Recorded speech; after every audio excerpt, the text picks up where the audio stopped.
has the Phipps lecture.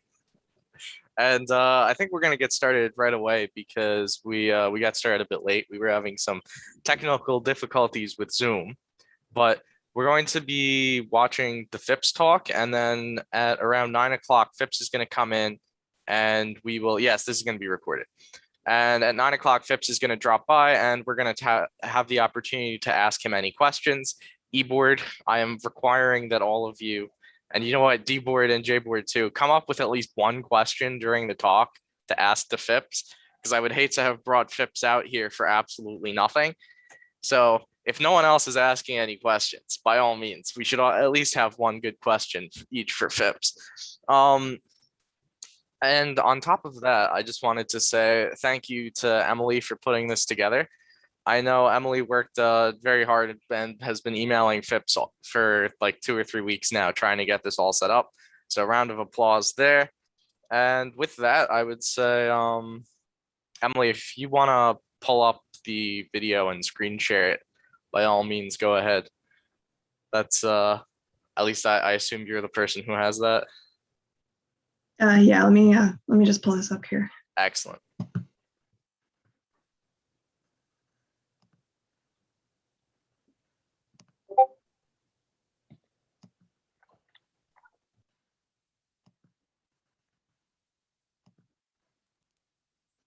All right, does everybody have that? Okay. Yes. Yes. Cool. Yep. Hi there. Today we're going to talk about a programming language, one of my particular favorites, so I enjoy this particular topic quite a bit. You're gonna full screen it? Very my nice. subtitle for it, which I like a lot, is Java done right, finally.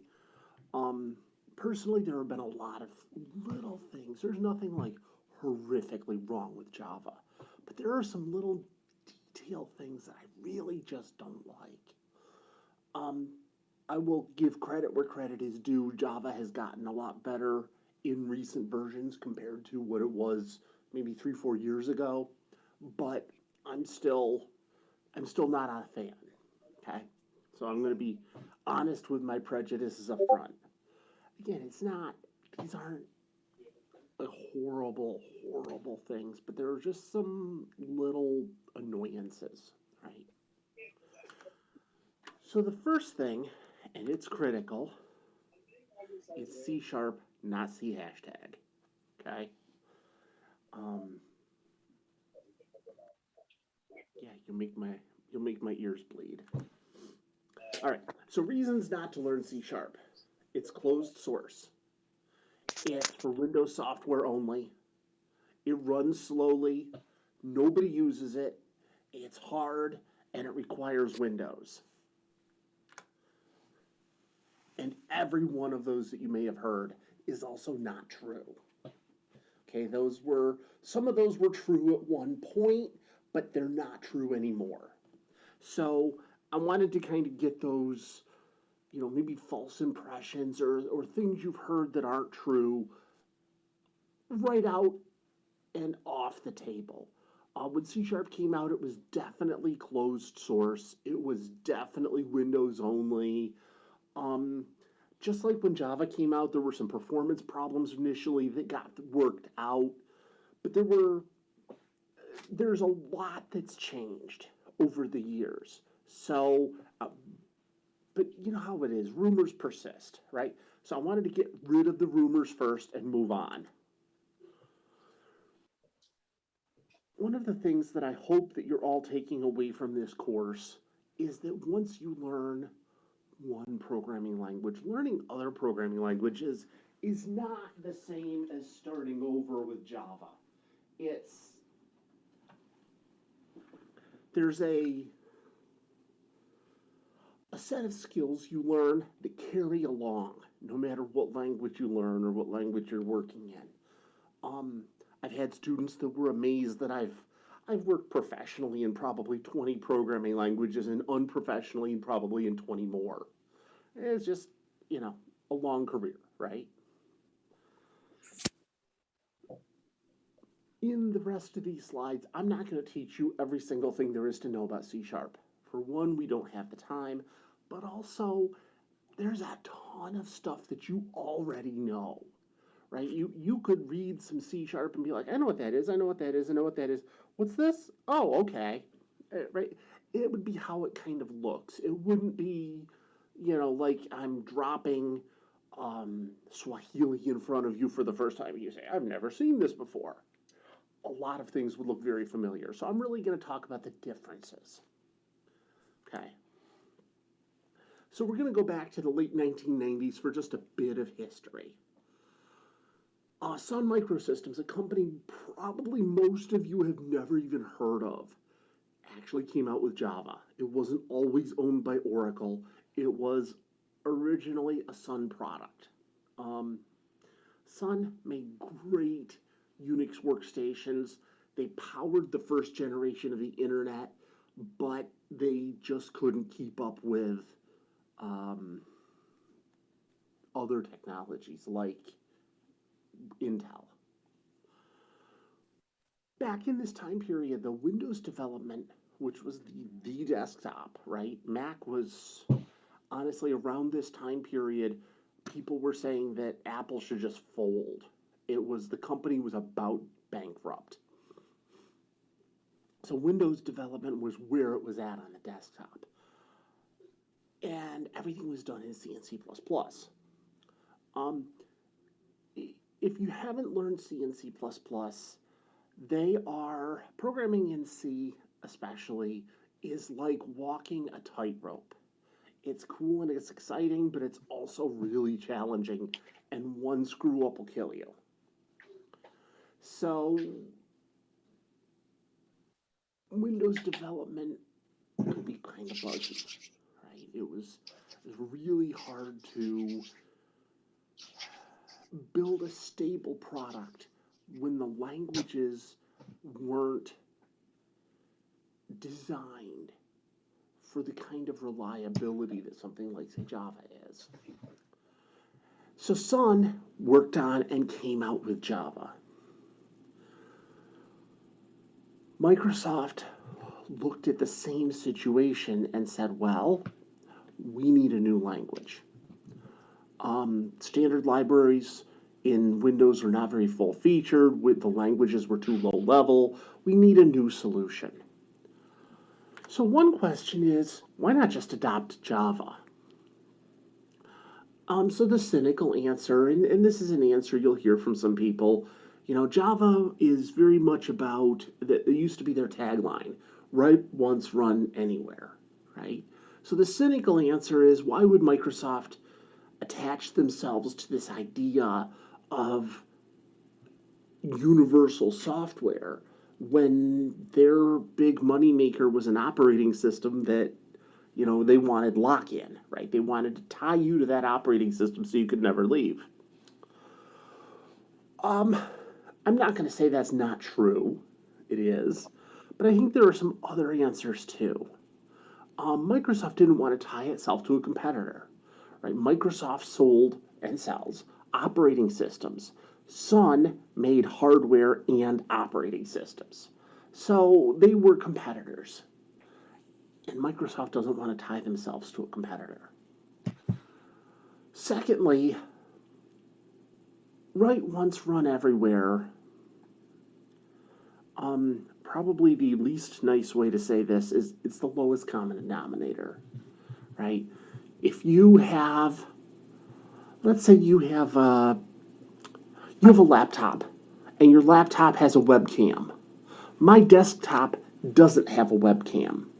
Well, mine does, but let's just say. If that's the case, you have to go with what everyone has in order to make things work, right? You can't, if you require this webcam, I can't run your software, okay? So that's kind of a generic concept. Now I want to drill down a little bit. Java solutions don't take advantage of the underlying operating system. So in particular, the user interface. So there's a number of things in the user interface that maybe one operating system has that another one doesn't, or maybe they work a little bit differently. One example of this is the scroll bars. You know the scroll bars when your window is small and the thing you're showing is big, and you get the scroll bars on the right and on the bottom. The ones on SunOS look different than the ones on Windows. Because they look different, they worked a little bit different. And it's really hard to build a set of objects in Java where you're trying to hide two different sets of behavior. Okay. A third reason is that Java was not optimized for x86 and Windows. Remember how I said that Sun made hardware? Well, they worked on primarily making Java run fast on their hardware. That was their primary focus. Not that they didn't make it work fast on other things, but their focus was on their own hardware and operating system. Clearly that changed over time, but this is the decision that, you pretend you're at Microsoft, right? You're looking at the programming landscape and you're saying, people that write Windows apps want to write better apps, but the language is holding them back. Should we adopt Java? Well, it's not optimized. It doesn't take advantage of Windows-specific features. It's written by one of our competitors. And we have a little bit of a different vision for the language moving forward. So they chose to go their own way. So let's talk a little bit about what their own way is. Classes, neither language invented classes, right? These came from Smalltalk. These came from Algol 68. They came from prior languages. So you're going to see a lot of similarities here. Okay? So they both have public and they both have private and protected. One thing that I think is interesting, Java uses default, and I've never found default to be a very descriptive term for what it is. I like the C# term much better. Internal. It's internal to my compilation unit, my namespace, I think, in Java. Protected internal, I think, is also something that's very good that's missing from Java. So within my namespace, I want this to be a protected class. It's not a public class inside my internal. It's protected inside my internal. I think that's better, but okay. Partial classes are one of those things that are really kind of hard to wrap your head around. But they're really simple once you kind of get it. So in Java, you have one file is one class. Kind of period. I hear there are ways to work around that, but they pretty much, it's one file, one class. Okay.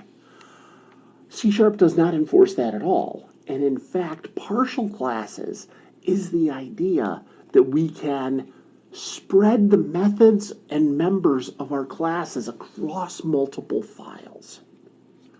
And you might say, well, why would you want to do that? Right? That puts my code in two different places. That's kind of ugly. Well, a couple of reasons. One is generated code. What's generated code? Generated code is anytime you have a program that makes code, makes more programs, right? So a couple of examples I can give for this. If you're building an interface, a user interface in Windows, it gives you a nice drag and drop. You can click on a button and drag it onto your form, and you can grab a text box and grab it and a label and all these different user interface components. What this does internally is make a class, and it has all of these things as members. Okay? The problem with that is every time you drag something over, you move it around, or you delete it, or whatever, it changes that class. But you also want to put some methods on that class. But now you've got your development environment modifying your class file. That's bad, right? They try hard to be very careful about it, but even so, it's dangerous. So they came out with this idea of partial classes where they say, okay, look, when you drag stuff around and you move your UI around, we're going to have one file that's part of the class that has all this stuff that the user interface tools generate. We're going to have a second file, if you want, where you put your methods and your events and your all these other things, and that one, the user interface tool doesn't touch. Okay, so it's really just splitting your class into two files. A second case is a large class with lots of methods. I don't love this reasoning behind partial classes. It's true, but I don't love it because it's probably a bad design. There's probably not a good reason for you to have so many methods on your class that you need to split it up into two files. It does work, but it's not really a great idea to do for that reason.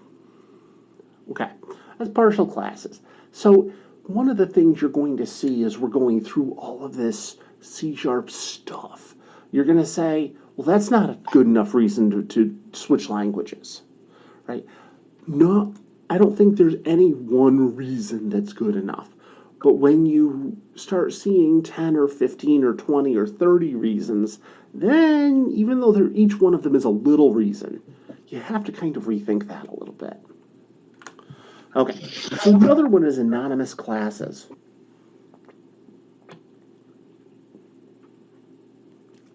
So these are really useful. If you've done Java streams, you're going to recognize why these would be useful. But it's a case where I want to make a data container. I don't really want to go through all the work. I need, think about like a point, right? Like a point on a graph. I need an X and a Y. Well, okay, I go make a point class and I make it int X and int Y and I make a constructor and I make accessors and I make mutators, blah, blah, blah, blah, blah, right? A lot of times I don't need all of that.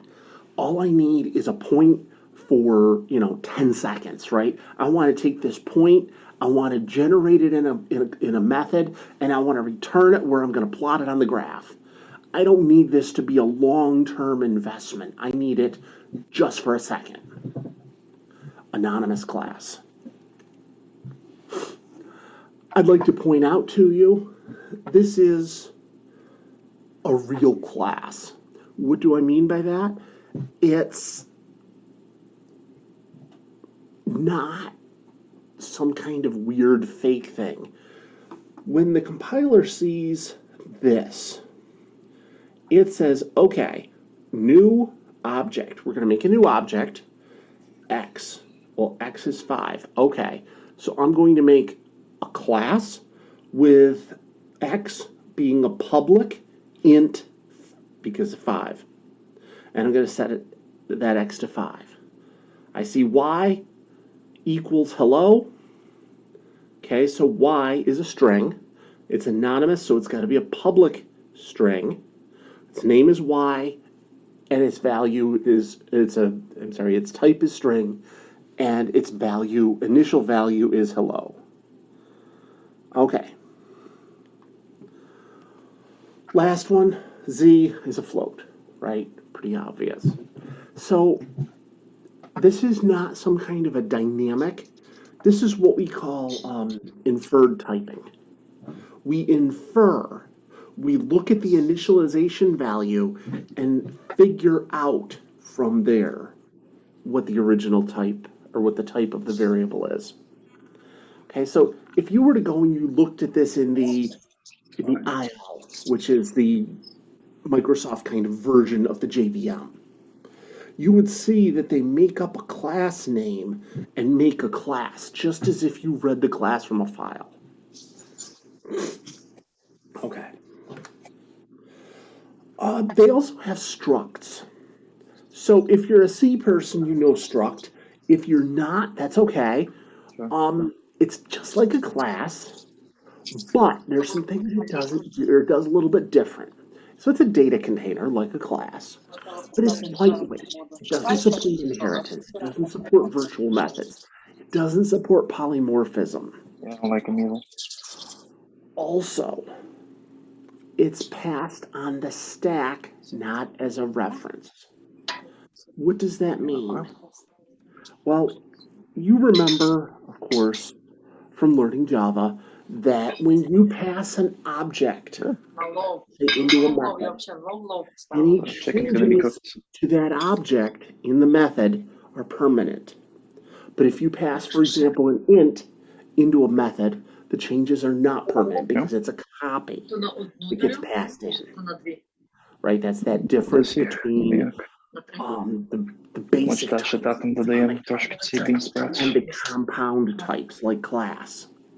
Well, struct is an interesting character because it's a value type.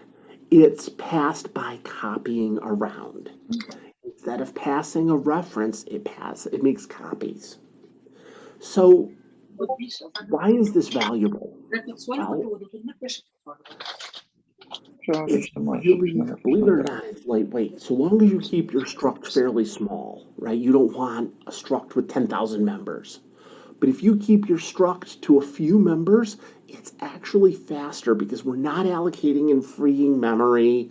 It's not that kind of heavyweight object. It's just like an int, but we got a couple of them, right? Or in this case, an int, a double, and a string.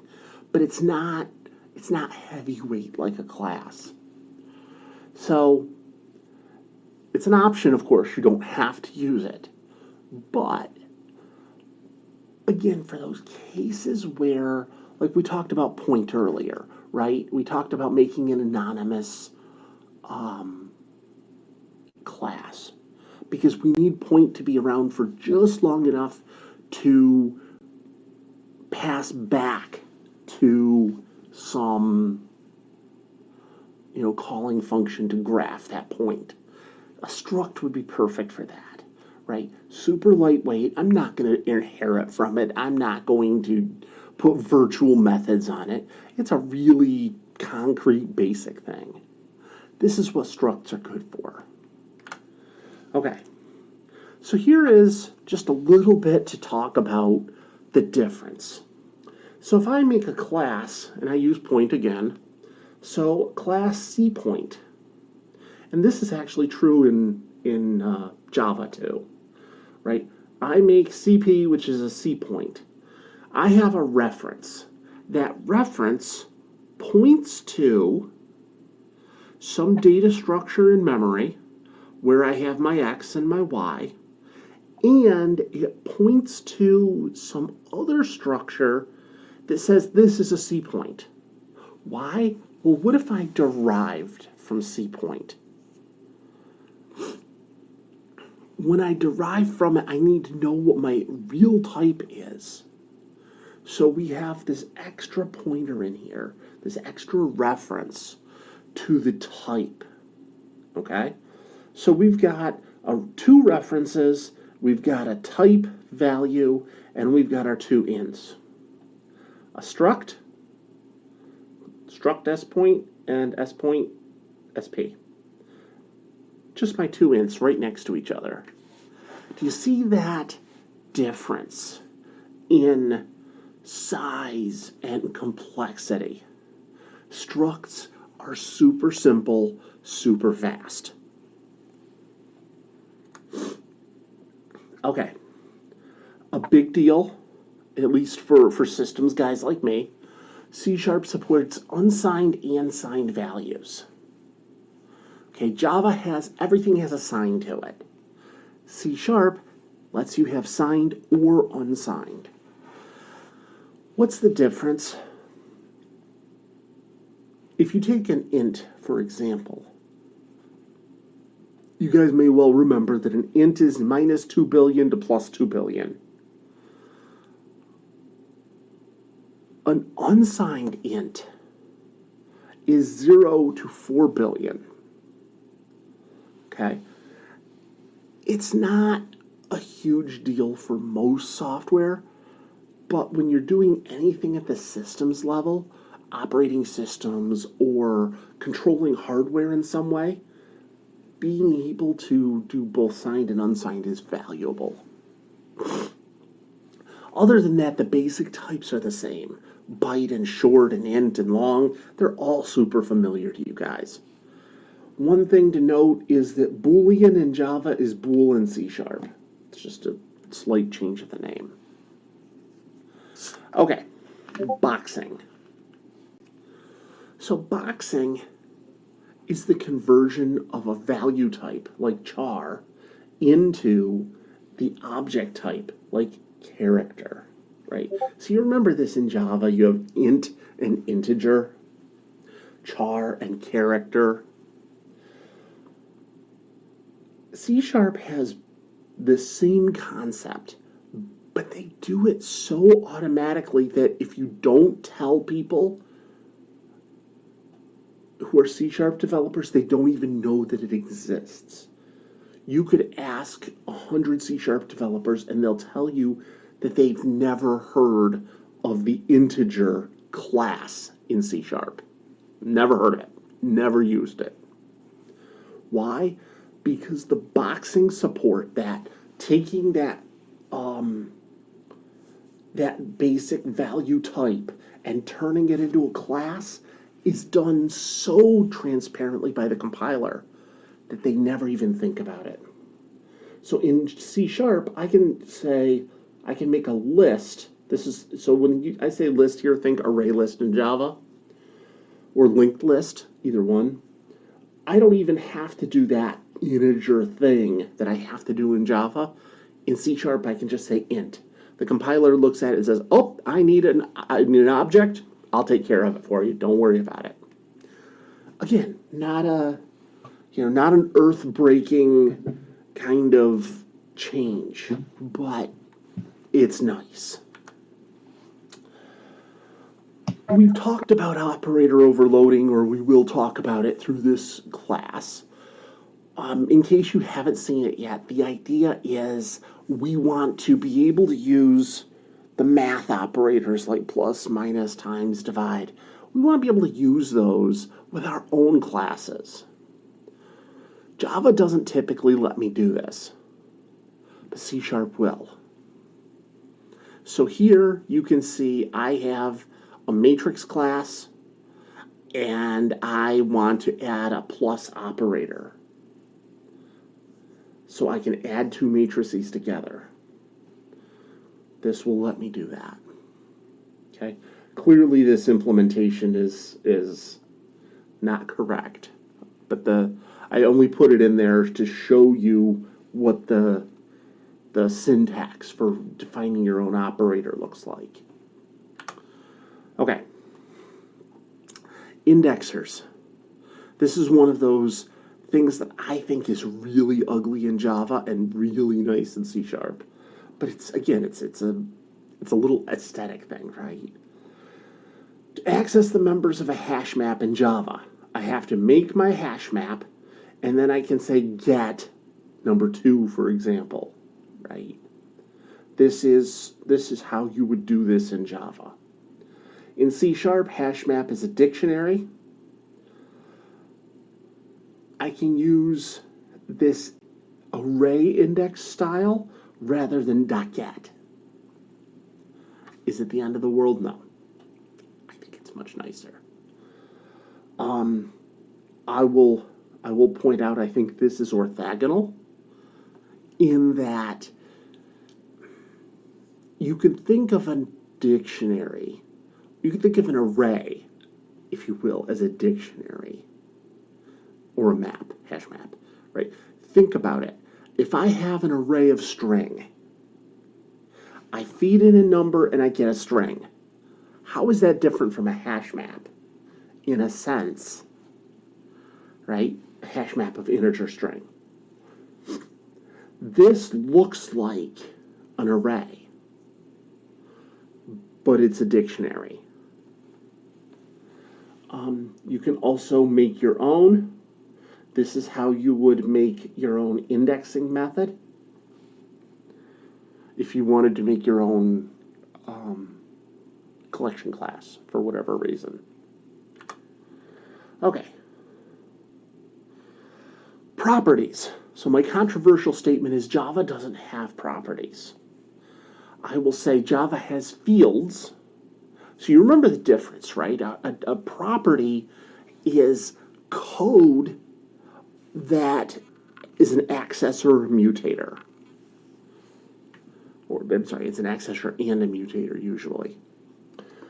I will say that Java doesn't have properties, but what they do have is a naming convention. So if I have int data, I could say public int get data and public void set data, right? You guys have been writing this for a while now. Well, okay, that's nice. Let's kick that up a notch. Here, we have the version in C#. It's not based on convention. The get and the set are actually keywords. Okay? Just like public or private or int, right? It's a keyword. I am defining a property data and telling how to get it and how to set it. The fact that it's backed by this underscore data is a naming convention, but it's not enforced by anything. You could call this Fred if you wanted to. It doesn't matter. The only reason we do this is because human beings look at this and say, oh, it's underscore data? That's the private backing field, we call it, for data. Okay? If you don't need custom logic, we can do something even shorter. So this is equivalent to what you saw on the previous slide. So nice. Again, nothing that you're going to just immediately drop Java for, but it's so nice. Here we get into something that's a little bit more complicated, but really cool too. So let's say you have this data property, and sometimes you want to read data, but you want to see 2 times data for whatever reason. We're making a property here called toData, and it returns data times 2. So this is a lambda expression, right? If we haven't been over these in class, it's just a piece of code that doesn't have a name.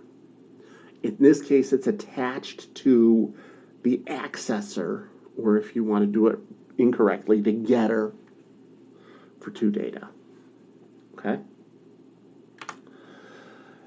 Delegates. Delegates are kind of a hard thing to explain, but they're really kind of a simple idea. It's a reference to a method, right? You guys are very used to references to classes or to objects. Excuse me. This is a reference to a method. Okay? So here, if some method is a delegate, remember that's just a reference to a method, I can say if x is greater than 0, then some method is add. So this is some method we have somewhere. Else, some method is subtract. I can assign different methods to my delegate, and I can pass my delegate around. So I can treat a piece of code like a variable. The very technical term for this is functions are first class. Okay?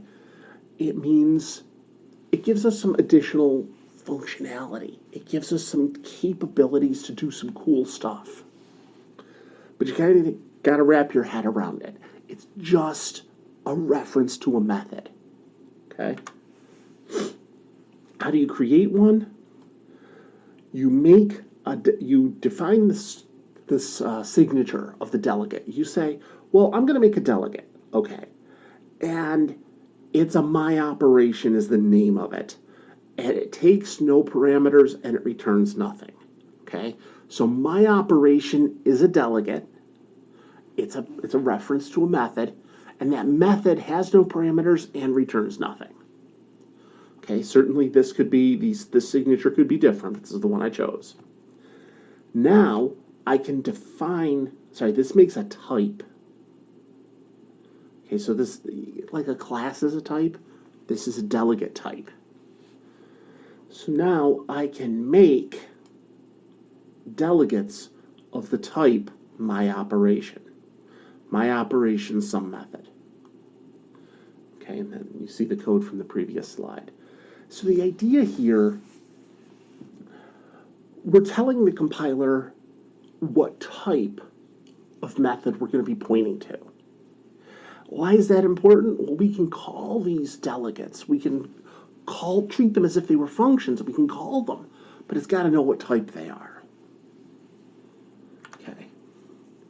So then the last little bit that really gives you some power here is an event. So if you remember, a delegate is a method, reference to a method. An event is kind of a list of delegates. Okay? Why? Well, the idea behind this is we can have classes that can call functions, methods, when something happens.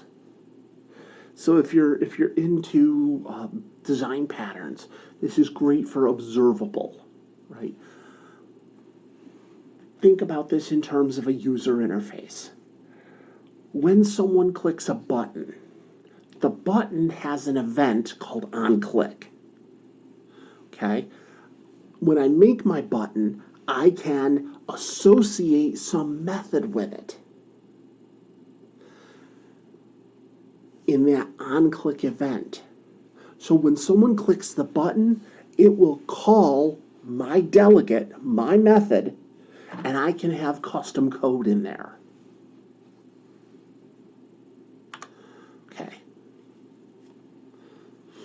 So how do you do that? You call the event as if it were a method. When that happens, the language, the runtime, really, calls each of those methods in that event, each of those delegates. Okay? One little gotcha.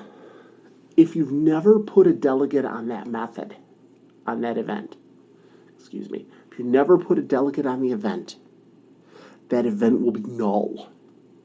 It's a significant design flaw, in my opinion. Two approaches. One, just check to see if it's null first.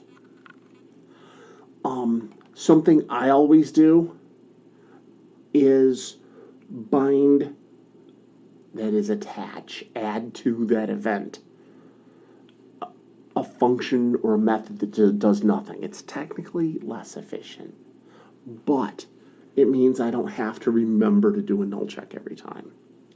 Okay, so quick review. Delegate is a pointer to a reference to a method. Event, a list of delegates. Okay? Okay, type inference.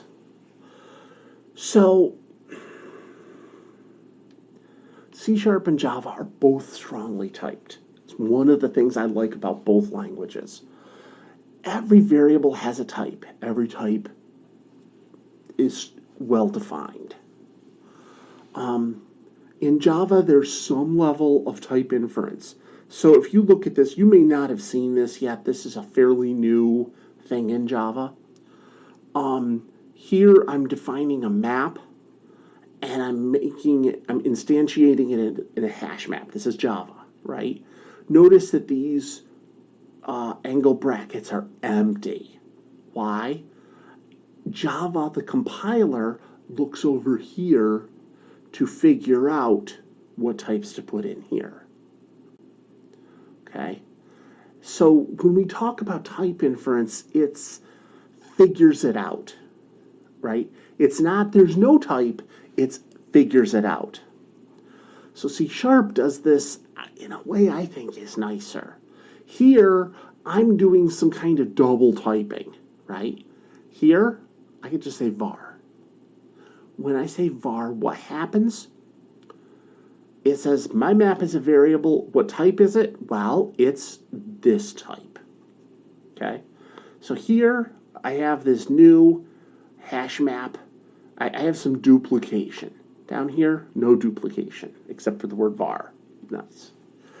It also works with non-generics, so I can say var sumInt equals 0. Again, looks at the right-hand side to determine the type of the left-hand side. SumString, look at the type of the right-hand side to determine the type of the left.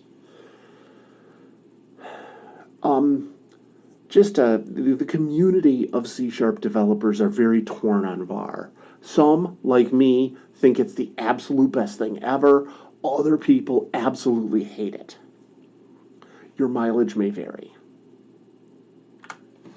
Okay. So annotations and attributes. Java has annotations like @override. C# has attributes. They go in the square brackets. They're really similar. Annotations are based on interfaces in Java. C# derives attributes from the attribute class. Okay, so you can make a new class. If it derives from attribute, they do this kind of name-based trickery, which I'm not a huge fan of, but it's okay. So you call it my special attribute derived from attribute. The compiler looks at that and strips attribute off of the class name, and you just reference it in the square brackets this way. C# doesn't use attributes in the base language like Java does with @override. But lots of frameworks and third-party classes use attributes. One of the places I worked actually used these for security. So they had classes that would say what secure, and then they would have classes that would have some secure thing in there, like delete a user, right? And they would have an attribute on there that says, hey, you have to be an admin to do this. So there's a bunch of things you can do with attributes that are really interesting.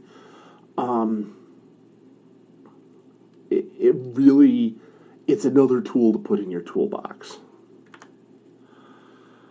Some minor differences I just wanted to kind of throw onto a slide real quick. The enhanced for in Java is a for each in C#. Not a lot of difference. Variable number of parameters in Java, ... In C#, it's a params array. Other than that, it works the same. In Java, you use @override. In C#, override is a keyword. Not a big deal. They're little things. Honestly, it's one of those, if I was going to hire someone to work in C# and they knew Java, it wouldn't be, I would give them this slide deck and say, there's everything you need to know. Okay. Java has no real mechanism to let you play with raw pointers or memory. The folks who wrote Java came at the problems of software engineering from a perspective. They said people are using these unsafe languages, they're doing unsafe things. If they're really smart and they're really good, it works out, but we're not going to let them, right? We're going to put them in like a cage. That's a kind of aggressive way to say it, but we're going to protect them from themselves by making nothing unsafe allowable. C# comes at this from a little bit different perspective. They say, our default is safe, but if you really need to be unsafe, we'll let you. Okay? Here's some unsafe code. If you can read this, fine. If not, it really doesn't matter so long as you understand the concept. So what does unsafe mean? Well, in this particular case, I'm allocating memory and then I'm walking through that memory. And you notice how this size and this limit work, how they match. If they didn't match, there would be a possibility that this could crash. Okay? C# will let me do that. Java does not let me do that. And you might say, well, why would you want to do that? Systems. If I wanted to work with some direct memory, like a microcontroller, like a drone or something along those lines, right? At some point, I need to talk to the hardware directly. Java really doesn't built in have a good way to do that. They have an extension called Java Native Interfaces. You could do it. C# builds it in for you. But you have to use this unsafe keyword, right? So you're calling out that it's unsafe. One of the nice things about that, I can look for it in my code, right? Oh, my program is crashing. Go look to see where unsafe is. Okay? So those are, it's a little bit of a different design perspective. Java feels to me like I don't trust you. C# says, look, we're gonna give you the safety scissors, but if you want the real scissors, you can ask for them.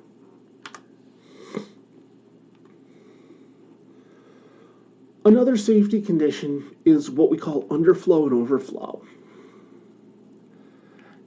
If in Java, if I take 2 billion and add 2 billion to it, I get 4 billion. Well, no, I don't. Why? Because I overflowed. Java can't hold 4 billion in an int. So it wraps around and becomes negative. Okay?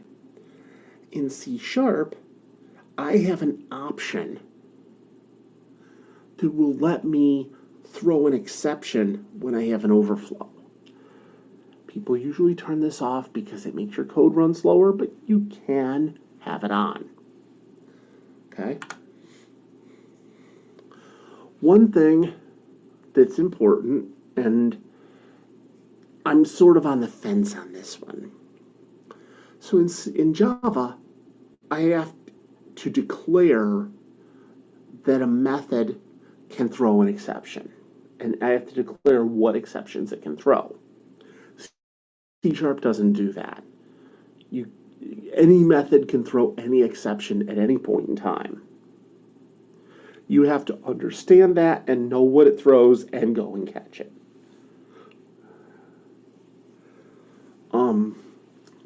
On the surface, it sounds like Java's approach is more stable. On the other hand, it's one of the top complaints from Java developers because it's a pain in the neck. So, I don't know. I'm on the fence on that one. I really am.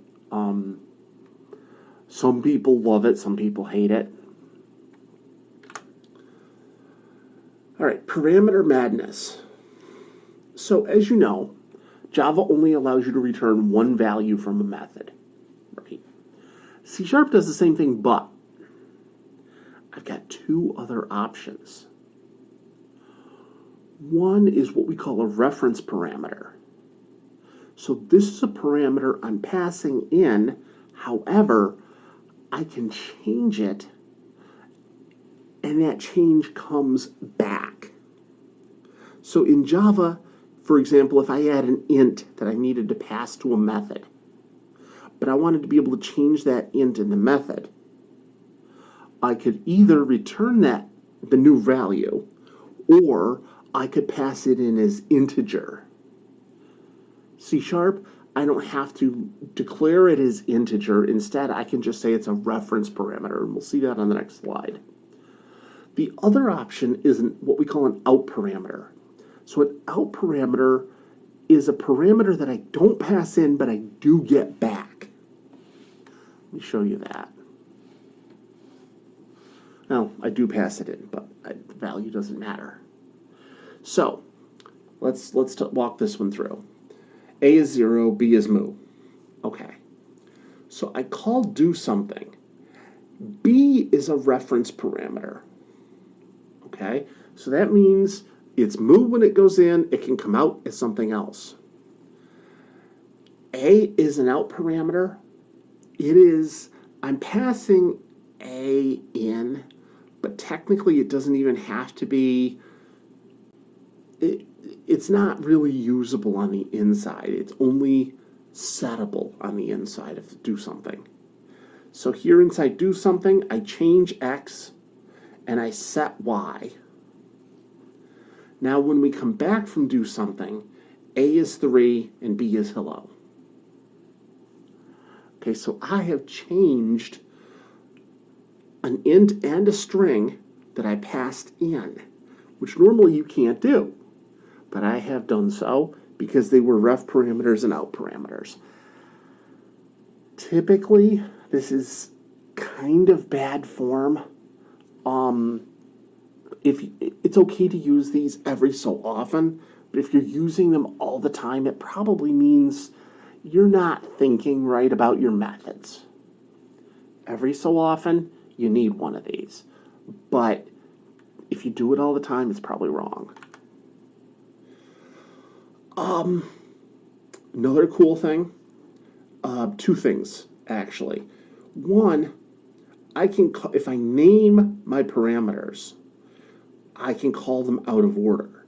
So my method takes X, Y, and Z. Here, I can say, well, I'm going to do Y first and then X.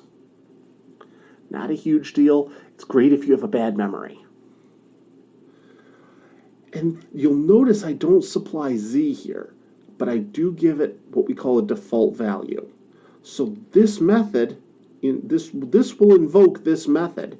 And if you were to print out X, Y, and Z, you would see 7, 5, and 4. Okay? The default value is the value of Z if no Z value is passed in. Okay. Generator methods. Sometimes you want to have a method that you call.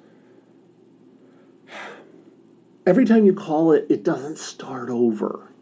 It doesn't start from the top necessarily. It picks up where it left off. Okay?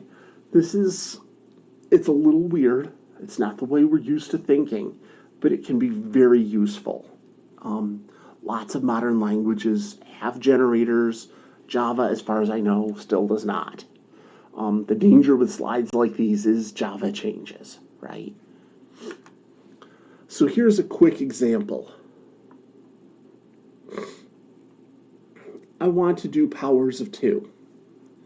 So down here in my main, for each int I in power 2, 8. So this is going to give me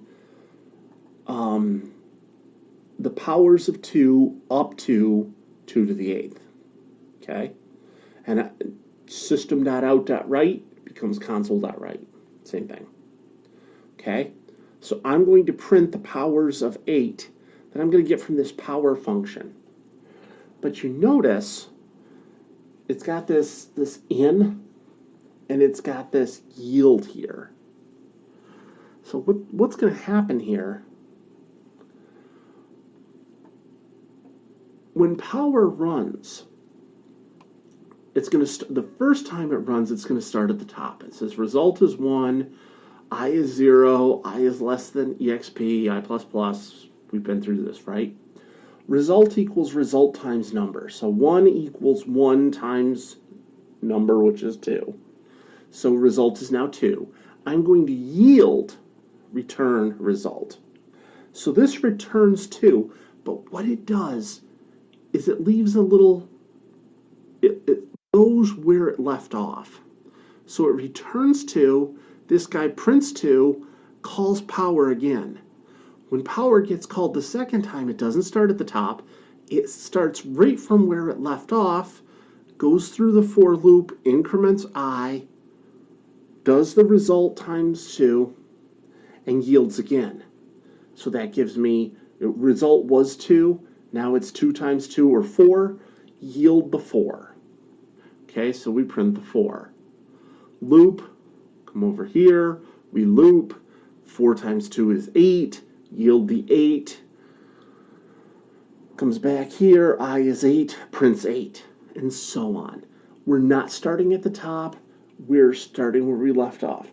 So this is great for lots of these kind of iterative processes. So, you know, Fibonacci and power and a lot of those cases where you're generating a list of numbers. That's why it's called a generator, right? You're generating a list of numbers. Okay, that's generators. Something, honestly, I don't use a ton, but they exist. Okay, link. If you're familiar with Java streams, you're going to be like, yeah, I've seen this before. What's cool about it? I mean, this came out in 2007. I was working in C# at that point, and when it came out, we were all like, oh, wow, that's amazing. One of the things that I think is interesting about link and Java streams, I mean, really for that matter, is that we're looking, even though C# and Java are object-oriented, we're really kind of looking over our neighbor's fence, if you will, into the functional world and saying, hey, you know, I like my object-oriented stuff, but these functional guys, they got some good points. Let's see if we can integrate some of it. And they did. Okay, so link. Link is a collection of extension methods. I say, well, what's an extension method? So an extension method is a way to extend a class without the source code, or even with if you have the source code. Okay? So just sit back and think about that for a second.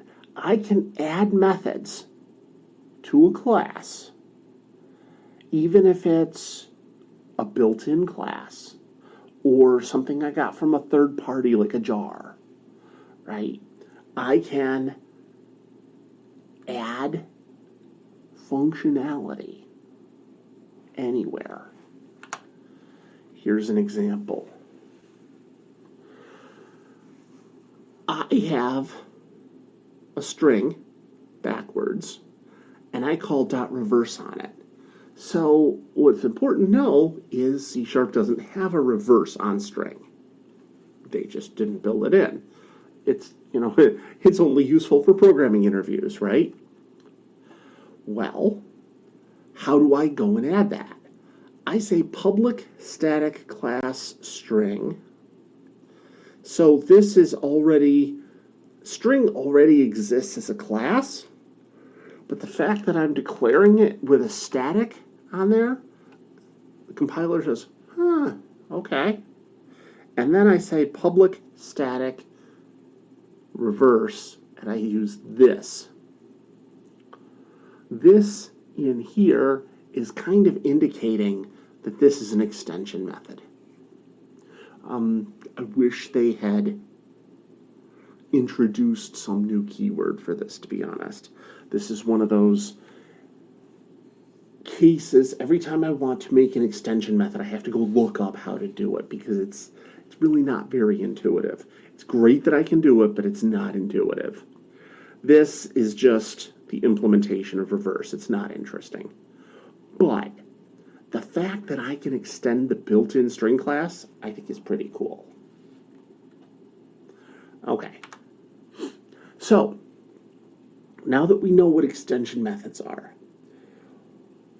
link is based on IEnumerable. So, if you guys built in iterators in a previous class, like a data structures class, this might be familiar. The idea is the IEnumerable is the interface for anything that can be iterated over, anything that can be enumerated, like any of the collections. Okay? So the idea behind link is to take a collection and perform an operation over the entire collection. So this could result in lots of different things, depending on what operation it is. It could result in a new list of the same type. So let's say that's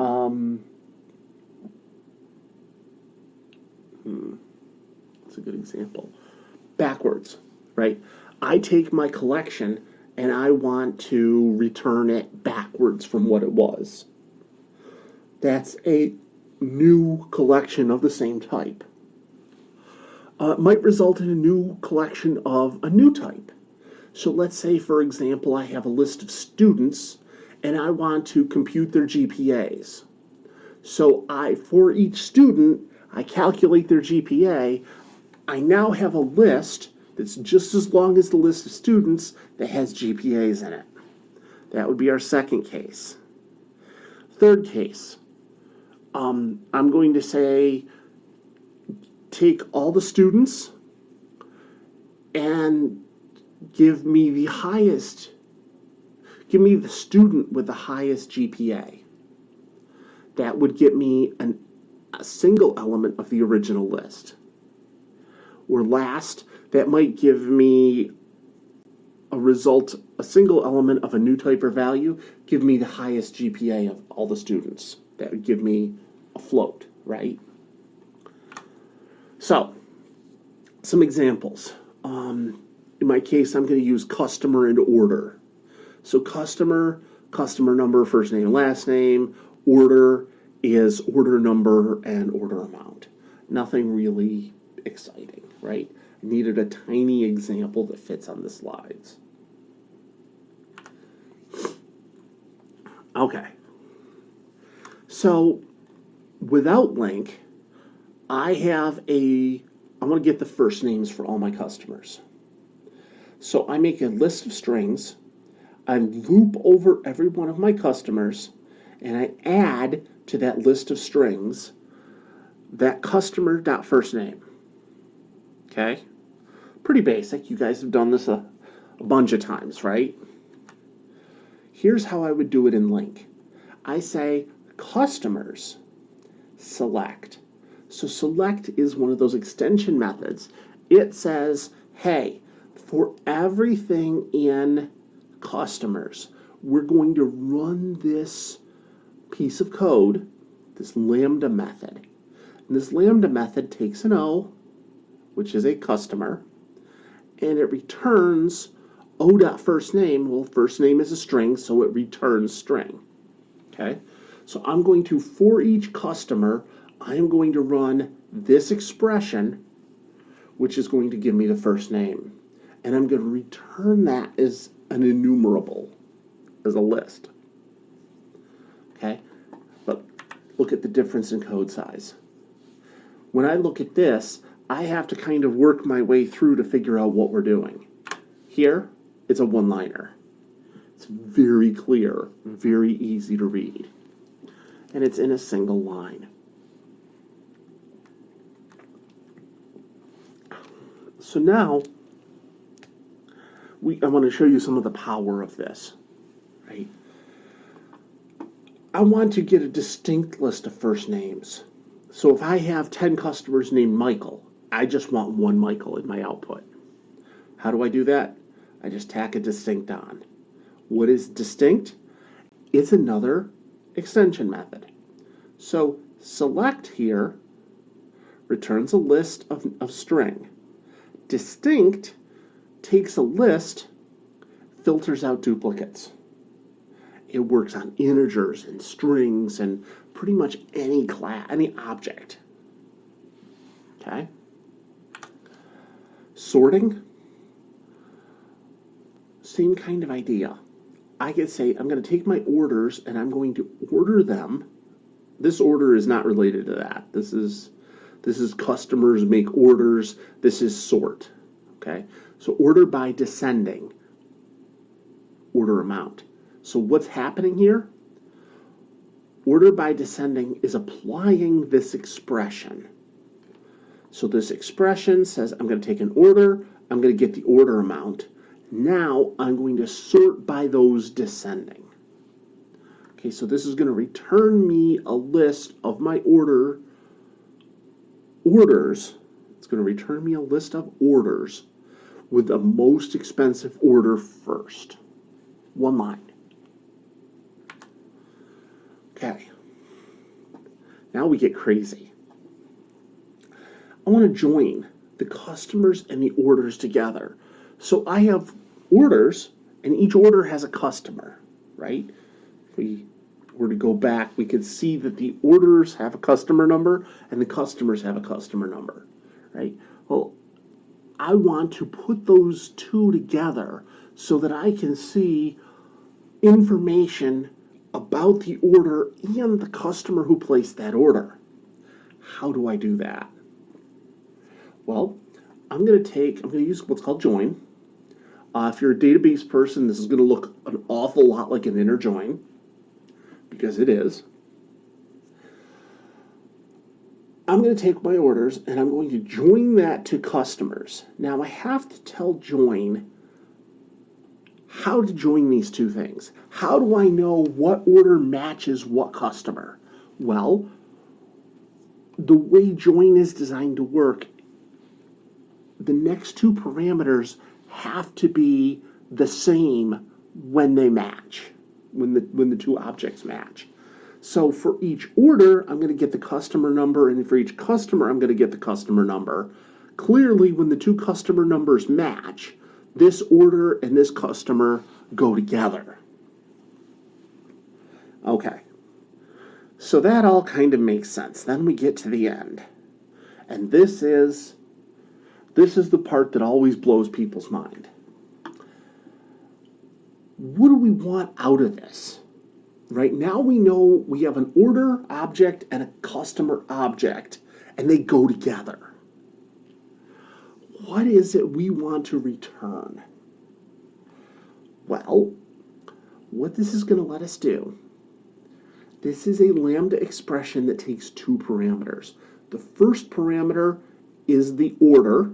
The second parameter is the customer, right? We're going to take those two objects and do what with them? Well, I chose to make a new object. Remember, this is that anonymous object. And I'm going to make that anonymous object from first name, last name, and order amount. Okay? And if you were to print that out, this is what that would look like. So you can see I have a customer with one order. I have a customer with two orders, but it still matched up because the customer numbers matched. And then I have a third customer with one order. So join is pretty powerful, but you kind of have to work your way through it a little bit. Once you get used to it, it's obvious. This is just a little bit about the anonymous types. The compiler actually generates a new class with a fake random name. I kind of alluded to that earlier.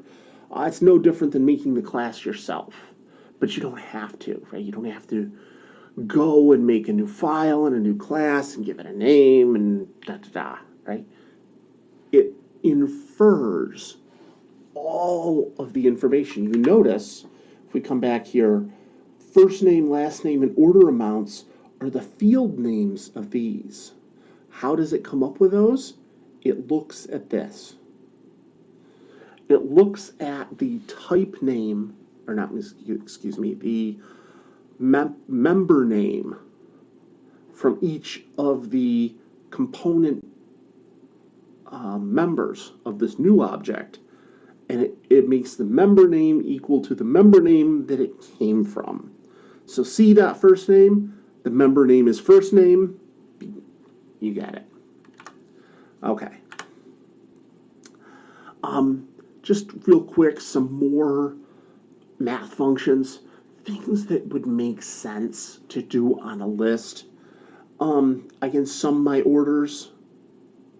I could sum any numeric. So these are all going to apply, these first four are going to apply to numerics. If you say sum on strings, it's not going to work. Average on strings is not going to work. But sum, average, min, max, all that stuff just works. And count works on anything that's countable, which is anything that's enumerable. Okay. Group by. Group by is easy to use, but it takes a little bit of thinking your way through. When I want to group,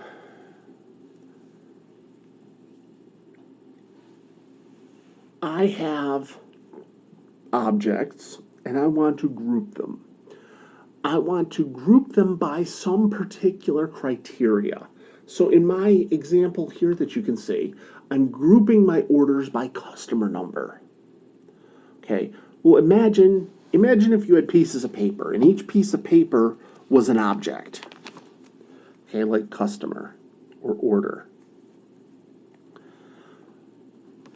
When I grouped them, let's say I put them in piles in front of me based on the customer number.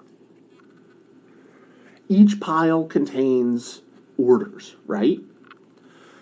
Same thing here. When I say group by customer number, what data type do I get back?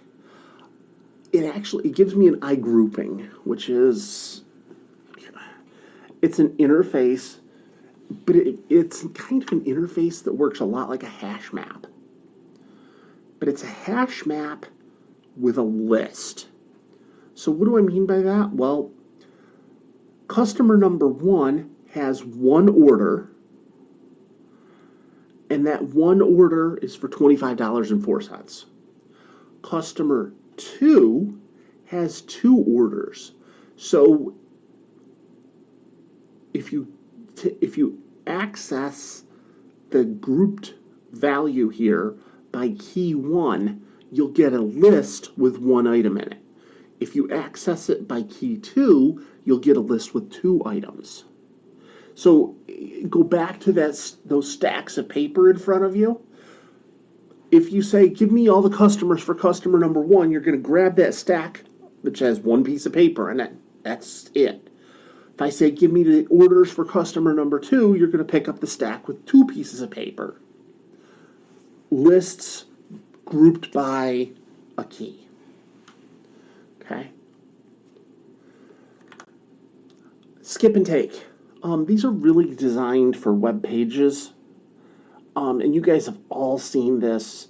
Some of the older websites, like now everybody has that infinite scrolling, right? Like Facebook or LinkedIn. They have that kind of infinite scrolling that just sucks you in, right? On some of the older websites that have pages, skip and take. So the idea is I can make the enumerable.range just makes a list of 10 numbers, right? 0 to 9. First will give me the first number. Last will give me the last number. Take 2 gives me the first 2 numbers. Skip skips 3 and gives me the rest. So skip 5, take 5, skips the first 5 and takes the next 5. Okay, so think about this in terms of website paging. Let's say you had a list of 100 items and you wanted 10 to a page. you would skip 10 times the page number, and then you would take 10. Okay, so this is kind of perfect for that. Any all-in contains. So a common thing that people will do, they want to know if there is any circumstance that arises. Like, let's say you wanted to see if there were any orders over $100, right? How could you do that? Well, you could loop over every one and say, if this order is $100 or more, then set a Boolean flag true, and it's a little bit of a pain. This lets me do that very quickly. In this collection, are there any where I is greater than 10? In this collection, are all less than 10? In this collection, is there any that's 4? Okay? Super easy, but super powerful when you're working with lists of stuff. And you'll see this a lot. This is LINQ. When I first learned it, I kind of wasn't really sure what I would use it for, but as I started working on more and more projects, I really got addicted to it. It's so powerful. Concat, union, and intersect. Again, these come right out of databases. So if you've done databases, this is going to be very familiar to you. Concat takes one set of numbers or one set of objects and concatenates, adds to the end this other set. Okay, so here I have the numbers from 0 to 5 and the numbers from 0 to 9, and I'm going to concatenate those two. I get 0 through 4, 0 through 9, right? It's really 5 numbers, so 0 through 4. Union returns the values that are in both, but uniquely, right? So here we would have 0 through 4 and 0 through 9. We would have all these numbers, but union strips out the duplicates, okay? And then intersect returns the ones that are in both. Very straightforward. Zip, honestly, something I've used once, I think, in my entire career. But I put a couple of things in here to make this kind of valuable to you. So I have the string ABCDEF with commas in there. I split that by comma, so that gives me an array containing A, B, C, D, E, and F. This is the same as Java, right? Now I'm going to zip this with the numbers 1 to 8. So what this is going to do is it's going to generate the numbers 1 through 8. It's going to take A, B, C, D, E, F, and it's going to match A to 1, and B to 2, and C to 3, and D to 4, and so on. Now, zip, kind of like join, has two objects to work with. It's got the object that came in, and then it's got the second object here. So we have the string and the integer, just like join. This is that lambda expression. I'm going to take a string and an integer, pass it in here, and I'm going to return the string plus a colon plus the integer to string. Okay? So A colon 1, B colon 2, and so on. Zip is just not something you use all that often. But it's valuable to know when you need it. On that rare case when you need it, you're going to be so glad you have it. Okay. Searching. This is super valuable. Searches accept a lambda expression that returns a bool.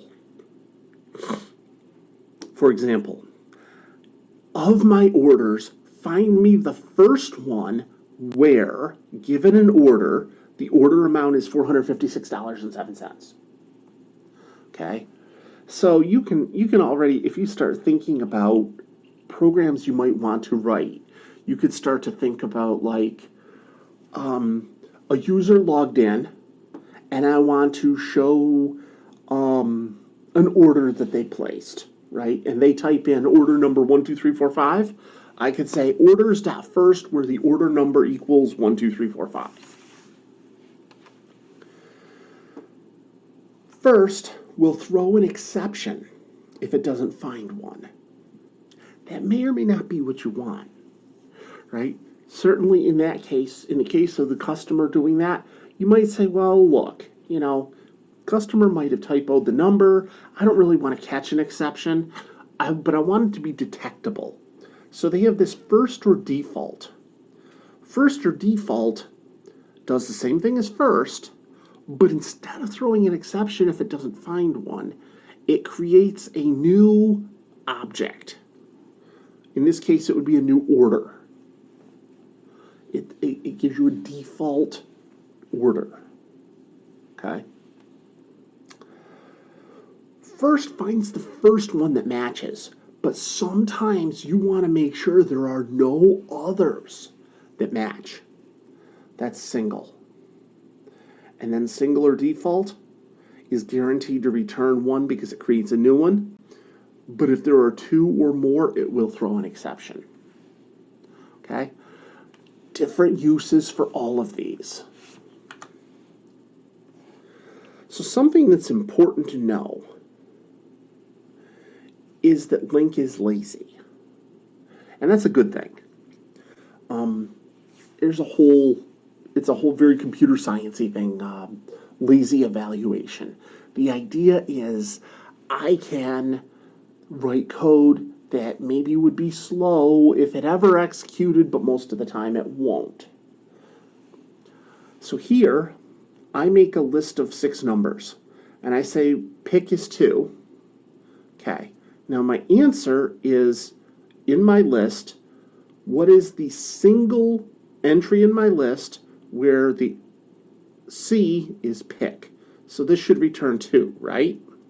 Except we're going to change pick before we print the answer. So what will this print? It'll print 3. Why? Because it doesn't actually figure out what answer is. You can kind of think of this like a promise. Like, when you reference answer, I'll go look, but I'm not going to look until you ask me for it. And in the meantime, we change the criteria so we get a different answer. Okay? On a rare occasion, this will bite you on the nose. But for the most part, it's kind of what you want it to do. Okay. Under the hood. C# compiles to bytecode called IL, intermediate language. It's very much like JVM.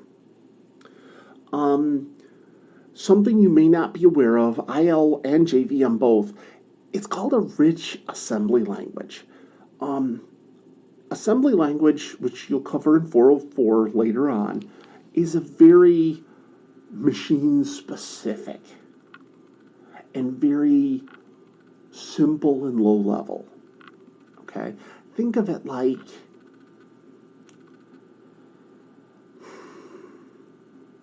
when we write a program, we're breaking down a process into small steps the computer can understand.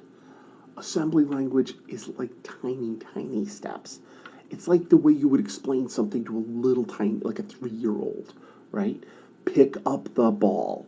Put the ball in the toy box, right? An 8-year-old, you could just say, pick up your toys, and they get it. But a little tiny kid, you've got to kind of tell them step by step what to do. That's like assembly language. Well, when they wrote C# and when they wrote Java, they said, well, we're not doing this for real hardware.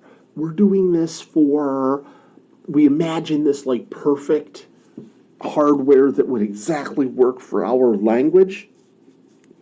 So they made it what they call a rich assembly language. Some instructions are kind of a big deal. Like they're not instructions you could do on real hardware because they're complicated. Like make a new object.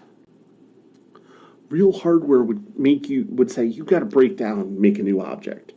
But with bytecode, doesn't. It's designed for working with these kinds of languages. So the bytecode can be decompiled. This is a problem, and it's a problem for Java, and it's a problem for C# too. You can take your .class file in Java, and you can run it through a program and get back to something close to your original source code. So that's a problem if you want to conceal what you did. There's certainly intellectual property questions, there's honesty questions. I'll give it to you in terms of games, right? Imagine if I could get the original source code of some game. That would put me in a place where I could maybe make a subtle change, recompile it, and now, I have an aimbot or whatever, right? Much like Java, the .NET framework must be installed on every target machine. This worked great for Windows because they had a monopoly on the desktop, so they actually just put the .NET framework in a Windows update. That doesn't work anymore, and in fact, the .NET framework, depending on how you compile, doesn't even have to be installed.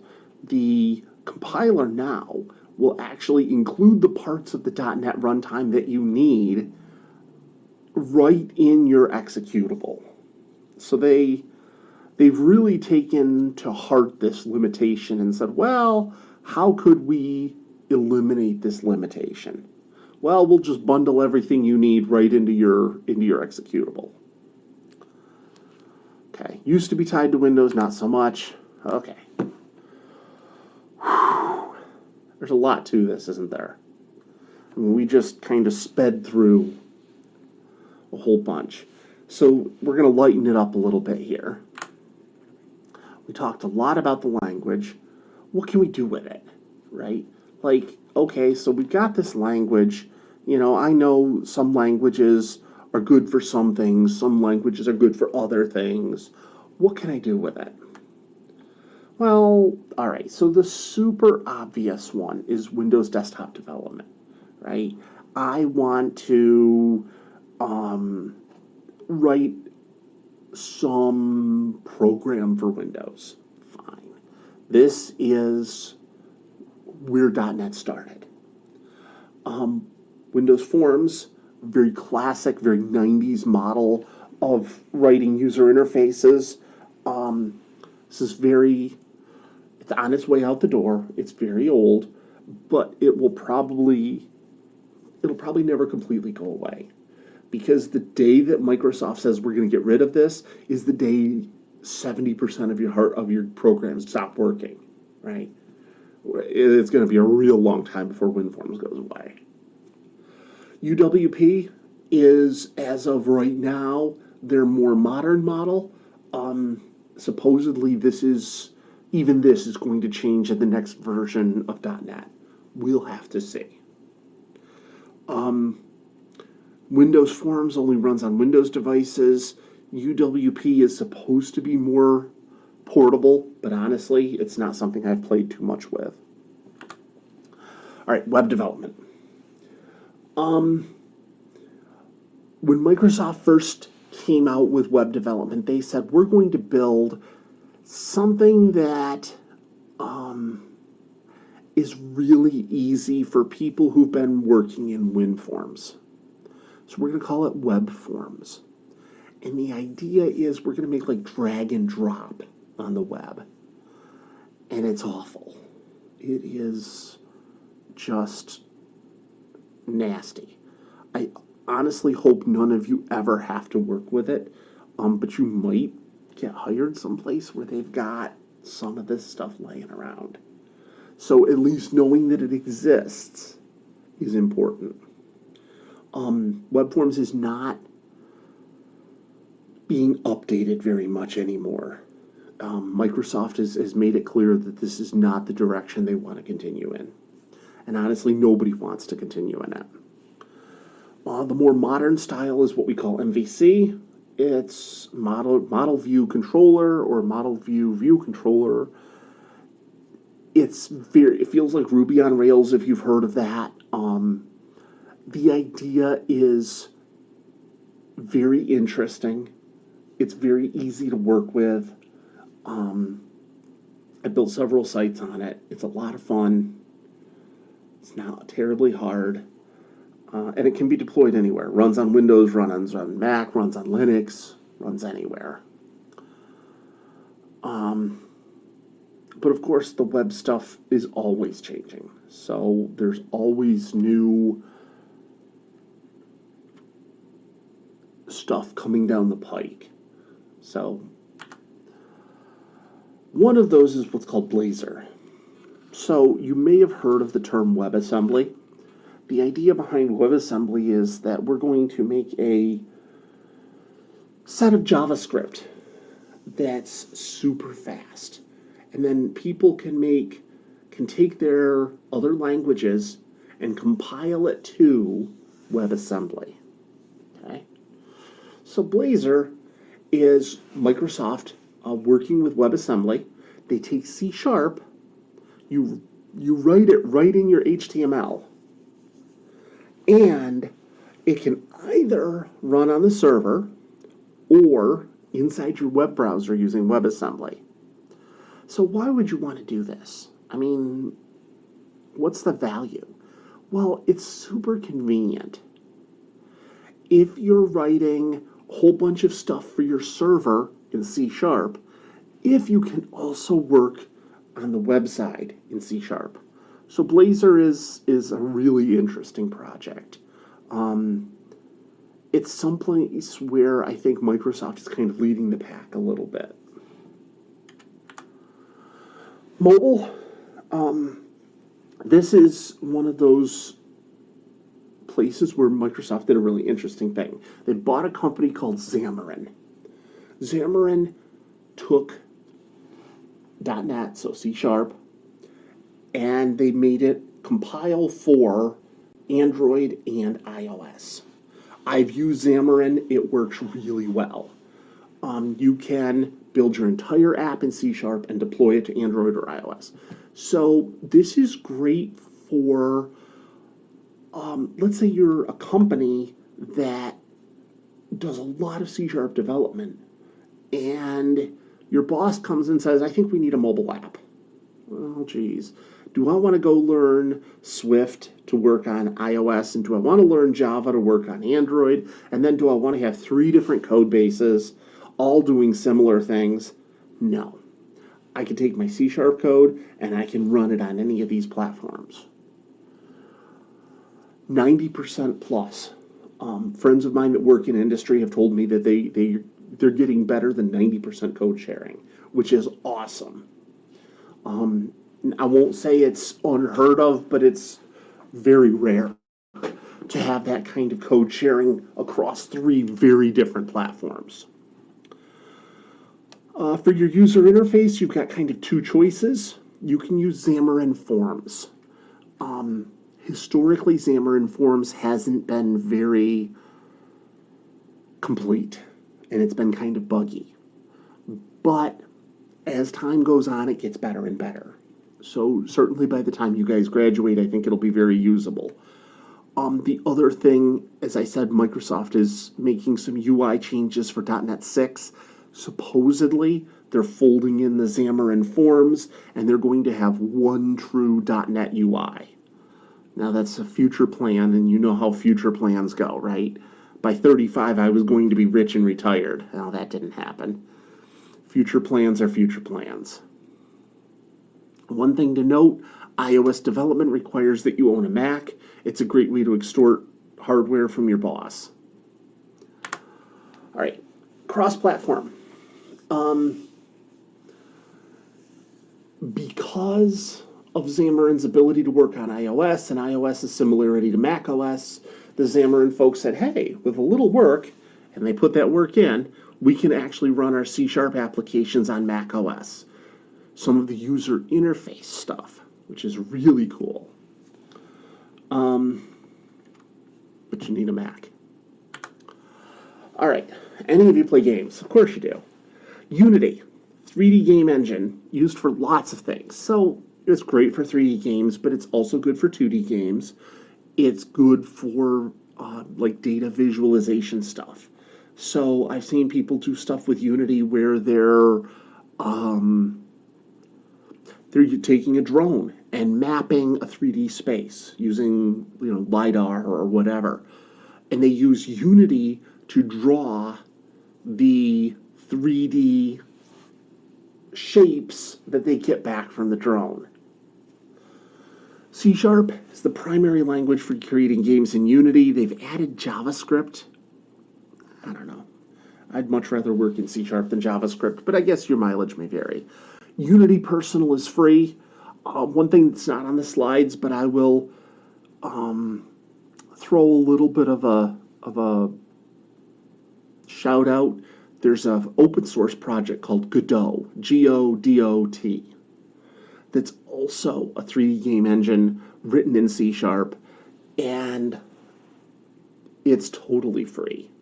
Unity Personal is free, but there are restrictions on, and they change, so I'm not even going to try to tell you what they are.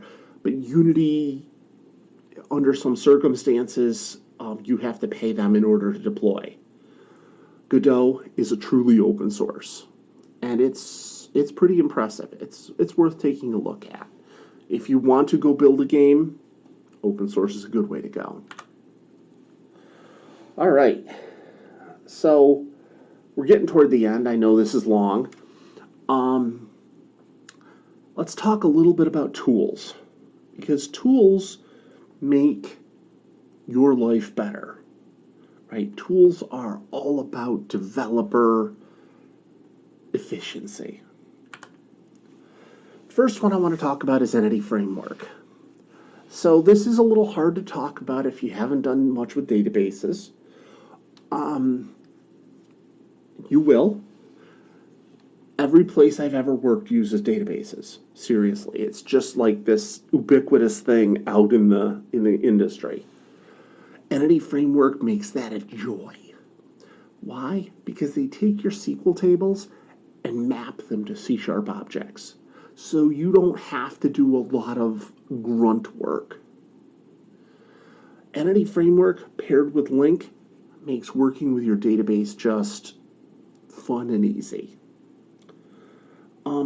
Works with many different database backends, Oracle, SQL Server, of course, MySQL, Postgres, SQLite, which I will definitely shout out because SQLite is amazing for what it's good for.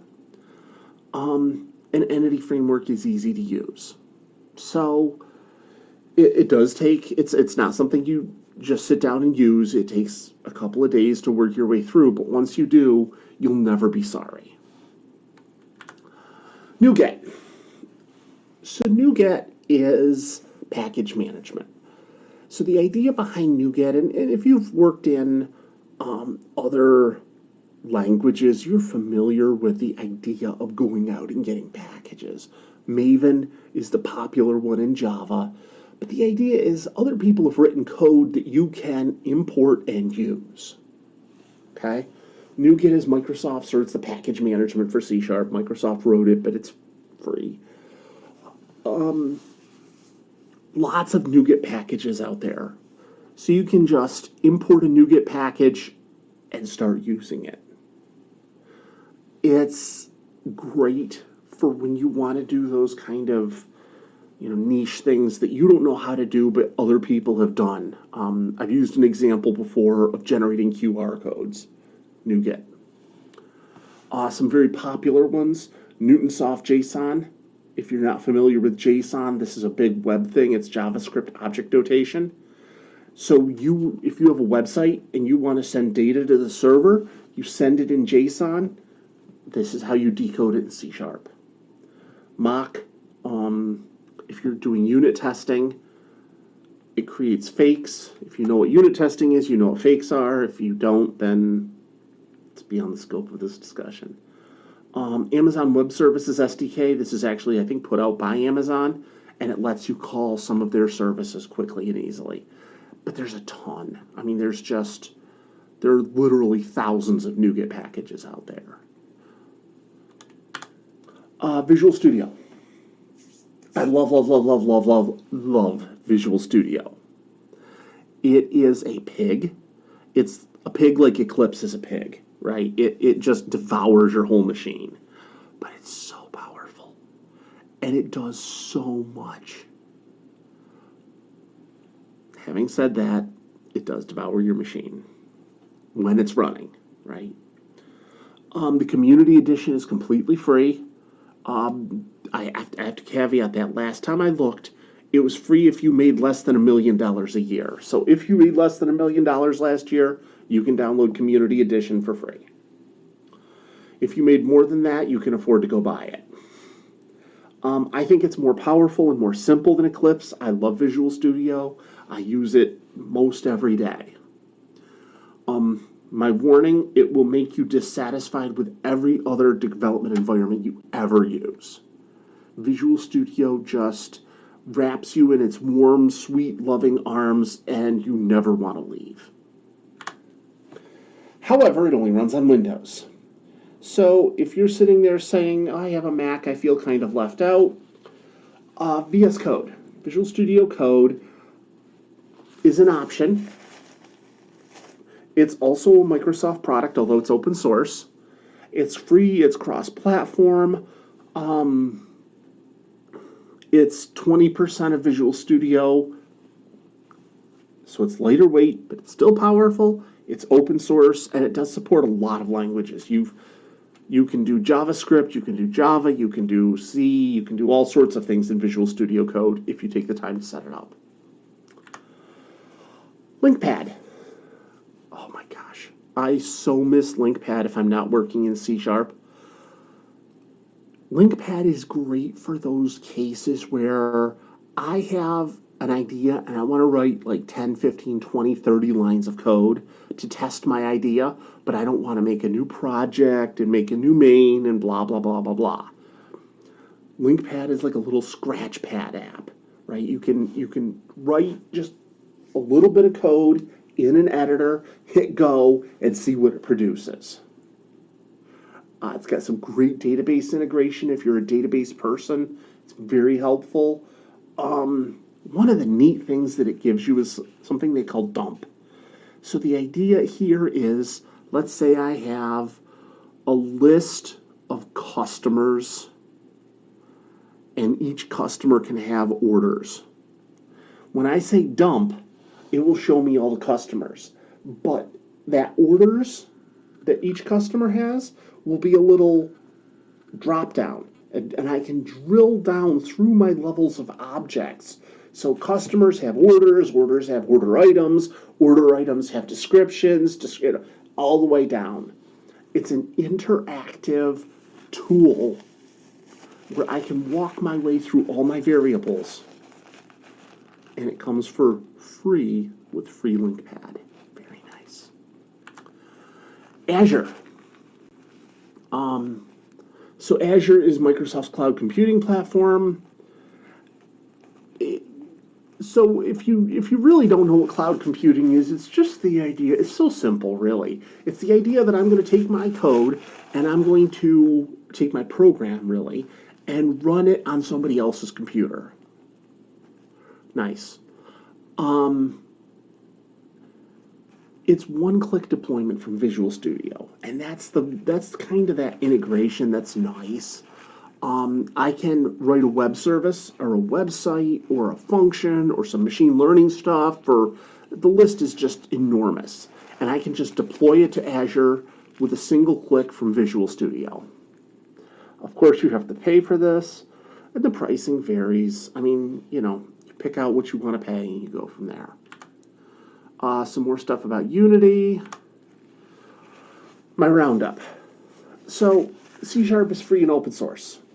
Big deal, right? That was its biggest detracting point for a long time, was that it was not open source. It was Microsoft only. It's not anymore. It's on GitHub. You can go actually download the compiler. You can download all the libraries. You can get the original source. The license is MIT. If you're a license geek like me, you know that that's a very liberal license. You could go and make changes to the compiler. You can read the compiler. it's open source. It's developed in community. Having said that, Microsoft kind of keeps a handle on what goes in, but you can, they do accept changes from others, so that's a good thing. C# is a lot like Java, like C++, like Smalltalk. It's another object-oriented language, but they really try, I think, very hard to not be purist like Java.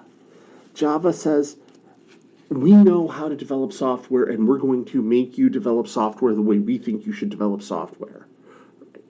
C# says, well, I know you're an expert, so we're going to give you the tools to do what you want to do. C# has Link. Again, if you've seen Java Streams, you've seen Link. If you've seen Link, you've seen Java Streams. The names are different, but the concepts are all the same. C# has a large, solid community. I've never lacked for work once I learned C#. There's tons of work out there. It's always in the top 10 or so languages being used. It's got package management with NuGet. Visual Studio is free. LinkPad is free. Both of those have paid upgrades. Look, there are so many programming languages out there. You can learn one a day for the rest of your life and not learn all of them. I don't like to recommend them typically, but I do recommend C#. I find myself much more productive in C# than I do in any other language. That's my personal take. Your mileage may vary. In any case, that concludes. Have a great day, and I hope that this was helpful to you.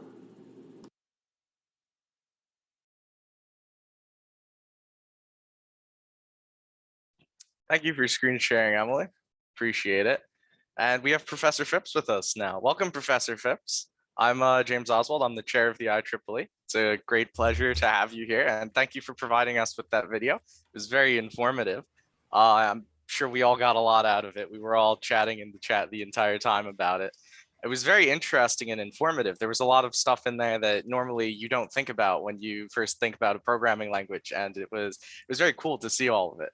So if some of our people if anyone has questions, now is the time. Of course, I have quite a few questions, but I'll let everyone else go first.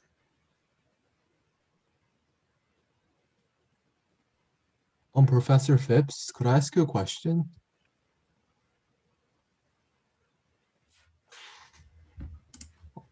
Professor, you're muted. Oh, sorry, I'm muted. There we go. Go ahead.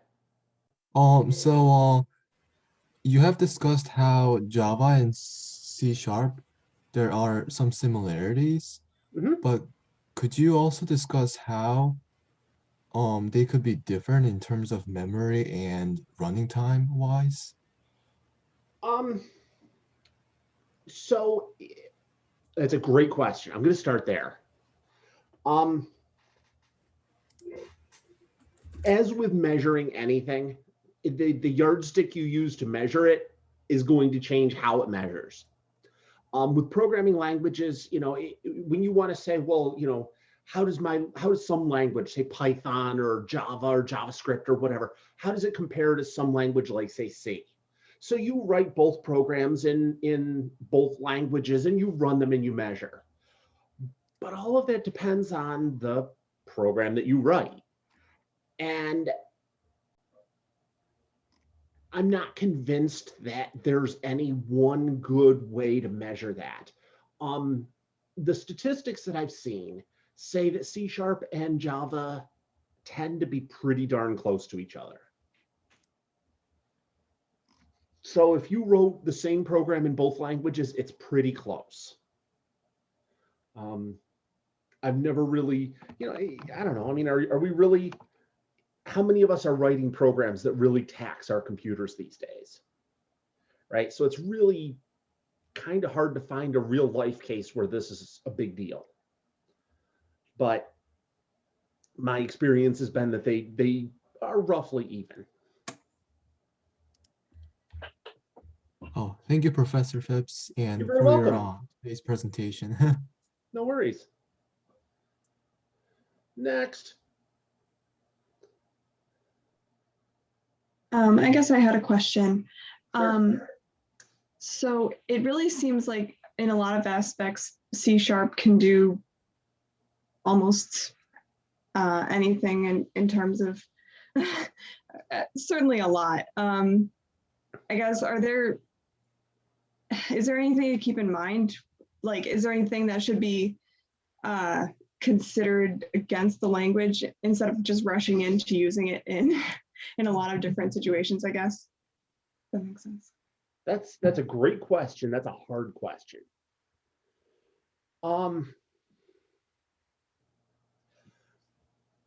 So I guess the first thing that pops into my head is kind of a similar to the situation with what we see in Java, and that is you have to have a runtime installed. Actually, that even used to be the case, but C# is starting to move more strongly into a what we call AOT, or ahead of time compiling. So like C does, where you get a binary. But right now, for the most part, you have to install the runtime. So it's the same as Java, right? You have to install JRE. In the same way, most of the time, you have to install the .NET runtime to run your apps. So that's one of the big, whoa, I want to think about this. Of course, with Windows, shockingly, that's not a problem. And it's not really, just like the JRE, it's not hard in any other system. It's just a download. But that's, I actually said this in class today. It's one of those, oh, I want to show my code to my mom. Well, I got to do this, right? What else?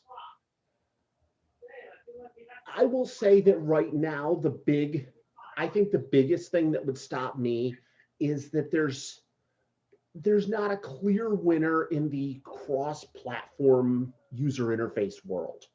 So there are cross-platform user interfaces, but Java started that way.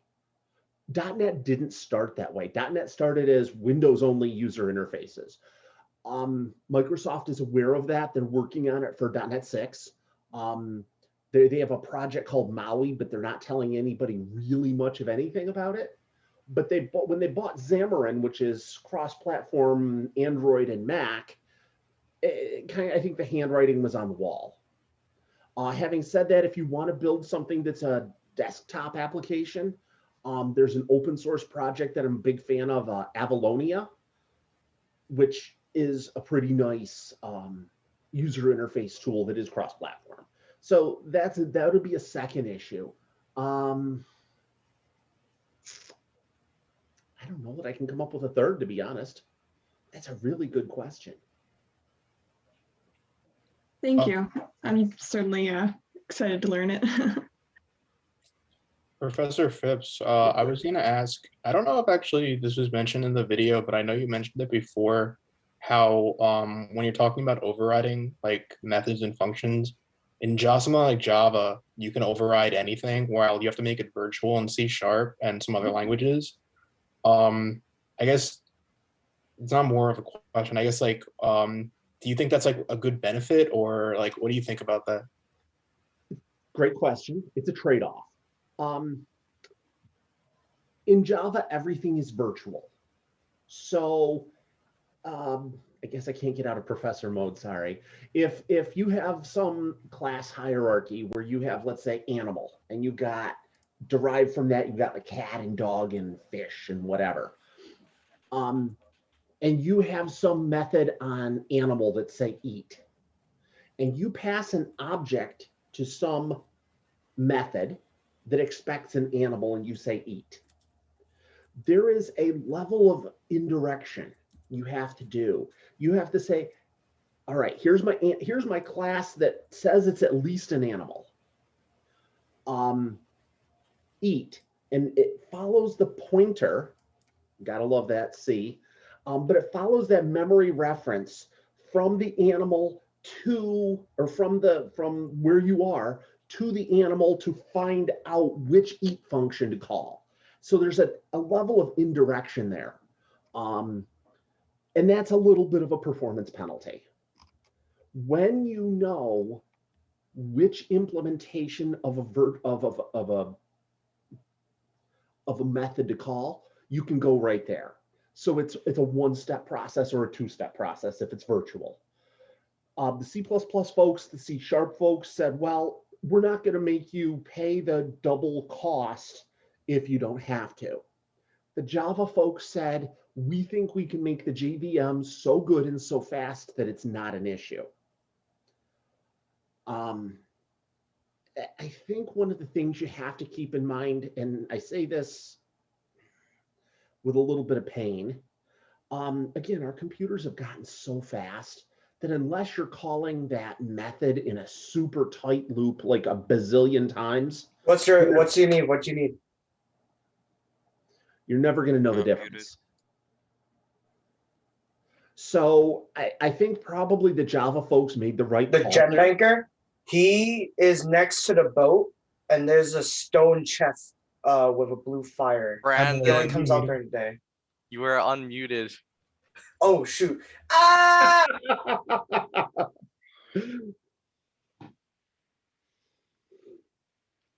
So I think the Java folks probably made the right call in that case. But, 20, 30 years of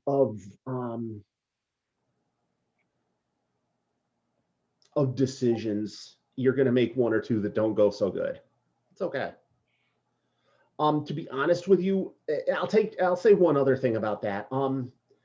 Saying virtual explicitly also, I think, makes your code a little bit more explicit. You're really saying, hey, this thing can and probably should be overridden in child classes.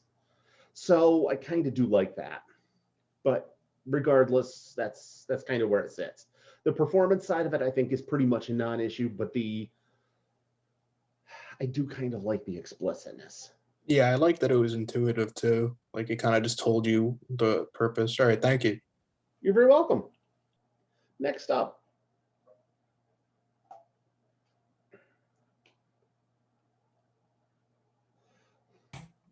I guess I'll step up.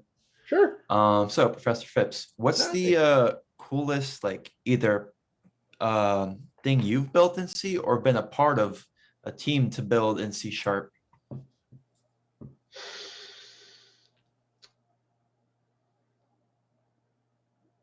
That's a hard question.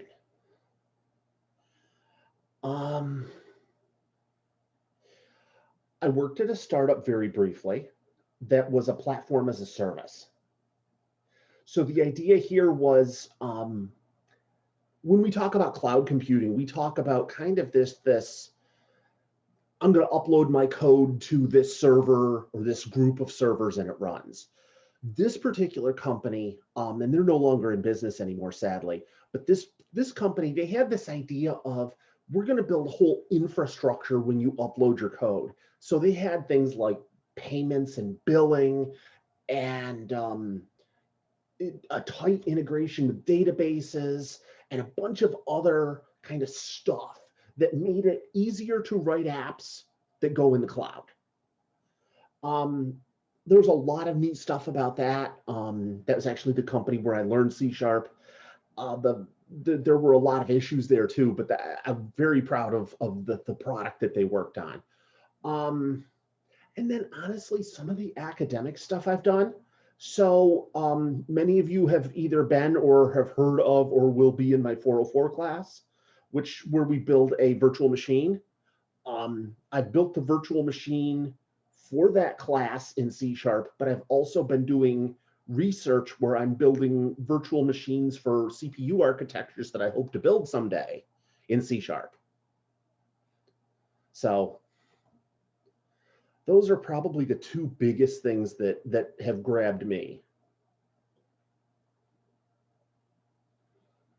Just tells you how nerdy I am. Next. I think I'll go next. I think I wanna shift the direction into kind of the philosophy of C# as compared to other languages. So I want to just for a second, I'll share my own screen here. Oh, Emily, can you enable screen sharing for members by any chance?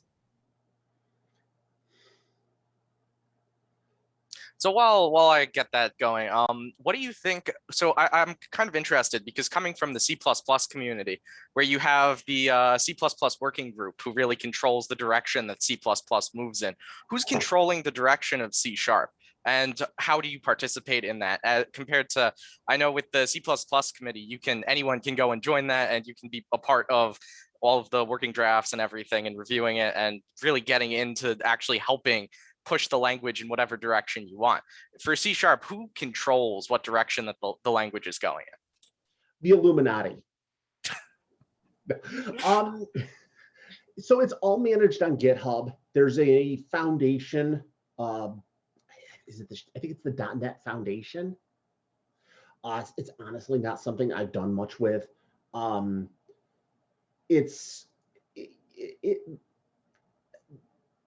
I think that the amount of traffic that is just going on around that area is so much that I just don't even want to subscribe, right? But you can it's on GitHub, so you can have problem requests and all that kind of stuff, all kind of normal GitHub stuff you can do. So there's a lot of community involvement there. I've seen some blog posts from Microsoft where they showed, like, in the last quarter, here are the number of pull requests that have come from Microsoft or, been for Microsoft sponsored versus community sponsored. And it was impressive to me how many of those things came from the community and not from, people paid by Microsoft. So you can share your screen up, it looks like. And you're muted. I'll try it. Yeah, hang on. Screen 2.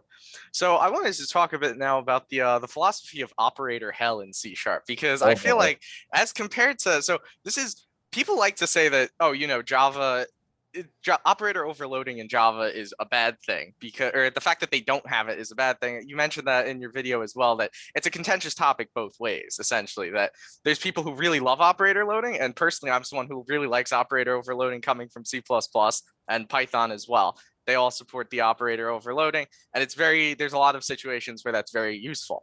But at the same time, I feel like C# has so many built-in operators that it can kind of become like pretty wacky very fast. And just looking at the stuff that they have for arrays, I was going over this.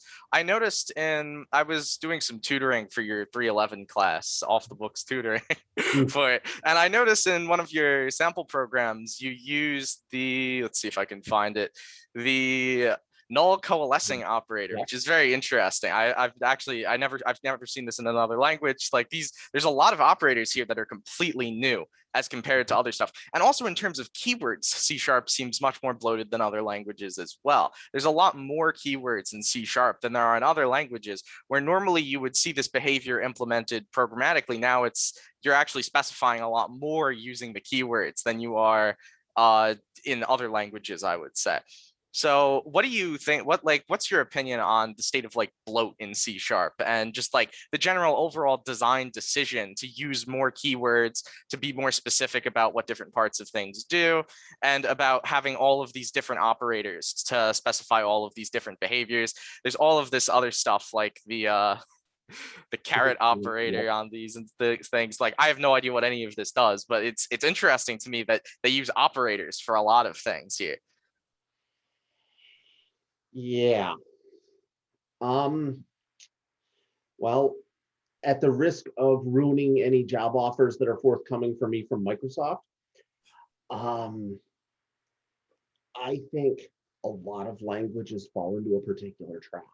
And that trap is, what are we going to do for the next version? What are we going to do for the next version? And they end up with this cycle where I hate to say it this way, but they kind of find work for themselves to do, and then they do it. I think a lot of these, if you go back to say C# 4 or 5, a lot of these things didn't exist, and they've just kept adding and adding and adding. I definitely have seen this in C++. I was a professional C++ developer for years, and now I look at the language and I'm like, what? It doesn't even vaguely look like it did 10 years ago. Yeah, C++ has moved very quickly these past 10 years into an area that's completely novel, and it's kind of scary at the same time. I know we have C# seems a bit more comfy because the current landscape of C++ is you're playing via template metaprogramming game, even with the introduction of concepts that they had in C++20. You're still playing the template metaprogramming game, since template metaprogramming is Turing complete, and things can start looking very weird very fast at the cost of performance. And what's I assume C# has is generics or analogy to generics as well. We didn't really cover that, and of course we saw the brackets, right, that you have in Java for C#. So I imagine that there's a generic analogy in C# as well, but I imagine they don't have like template metaprogramming or anything crazy like that to help get the runtime performance down. You're right. They definitely have generics. They don't have that crazy template metaprogramming stuff that C++ does. One thing that I like about C#'s generics over Java, for example, Java uses what they call type erasure, which is it gets complicated, but basically, you can fool the type system in Java using generics, and you can do it in such a way that you can cause things that look like they should never fail, like adding an integer to a list, to fail at runtime, because you've played games with the type system. C# doesn't do that. C# does it keeps better track of what they do with the generics. So, but I mean, you're right. I'm not quite so sure on the keywords. The keywords don't bother me as much, but definitely these operators I think are out of control. And a lot of it comes around the fact that they have nulls. And nulls, it wasn't Dijkstra, one of the famous computer scientists who at 9:30 at night, I can't think of, wrote that nulls were $1 billion problem, right? And I think he's off by an order of magnitude. I think it's tens of billions of dollars. Nulls are a significant problem in all of the object-oriented languages. And if you look at a lot of the new C# operators, they're all about dealing with null, right? Null coalesce, and now they have null coalescing equal, and null coalescing dot, and null coalescing array references. And it's just, you're like, really, guys? It just looks like looks like your cat walked across your keyboard. Well, I don't know. I don't like it, but at the same time, I think that the rate of that is lower than the rate of it in some other languages. Look at for those who don't follow it, Python has had this long ongoing problem where, people just will not let go of Python version 2. They don't want to move to Python version 3 because they didn't like some of the changes. So I don't know. I mean, we could get into a whole theory of, when should you let the language just rest and say, okay, this is finished? The C++ folks certainly don't think you should. I don't know. Thank you for the insightful comments. That was very useful.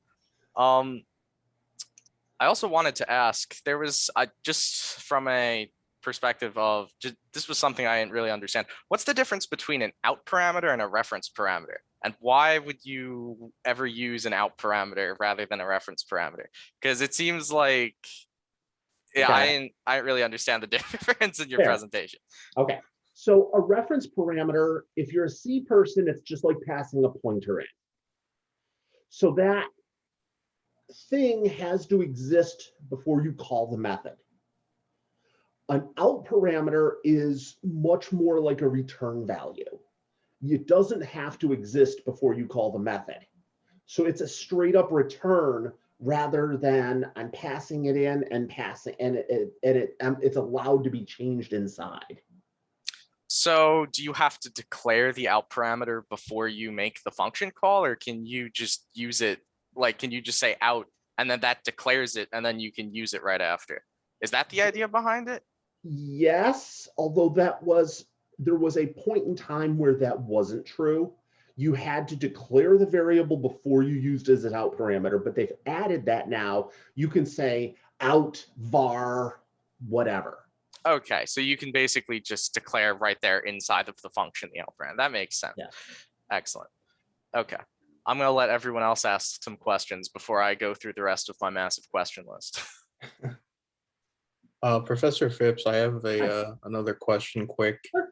kind of pertinent to academia as it relates to programming languages.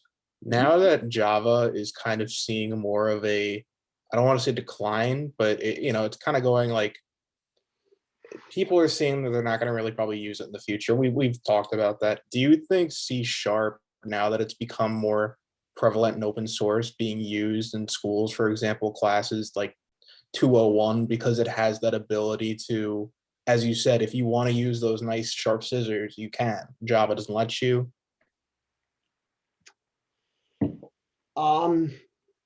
So my answer will be exclusive of any particular inside knowledge I may or may not have about SUNY Albany. Okay, I'm going to start there. Academia tends to be very split.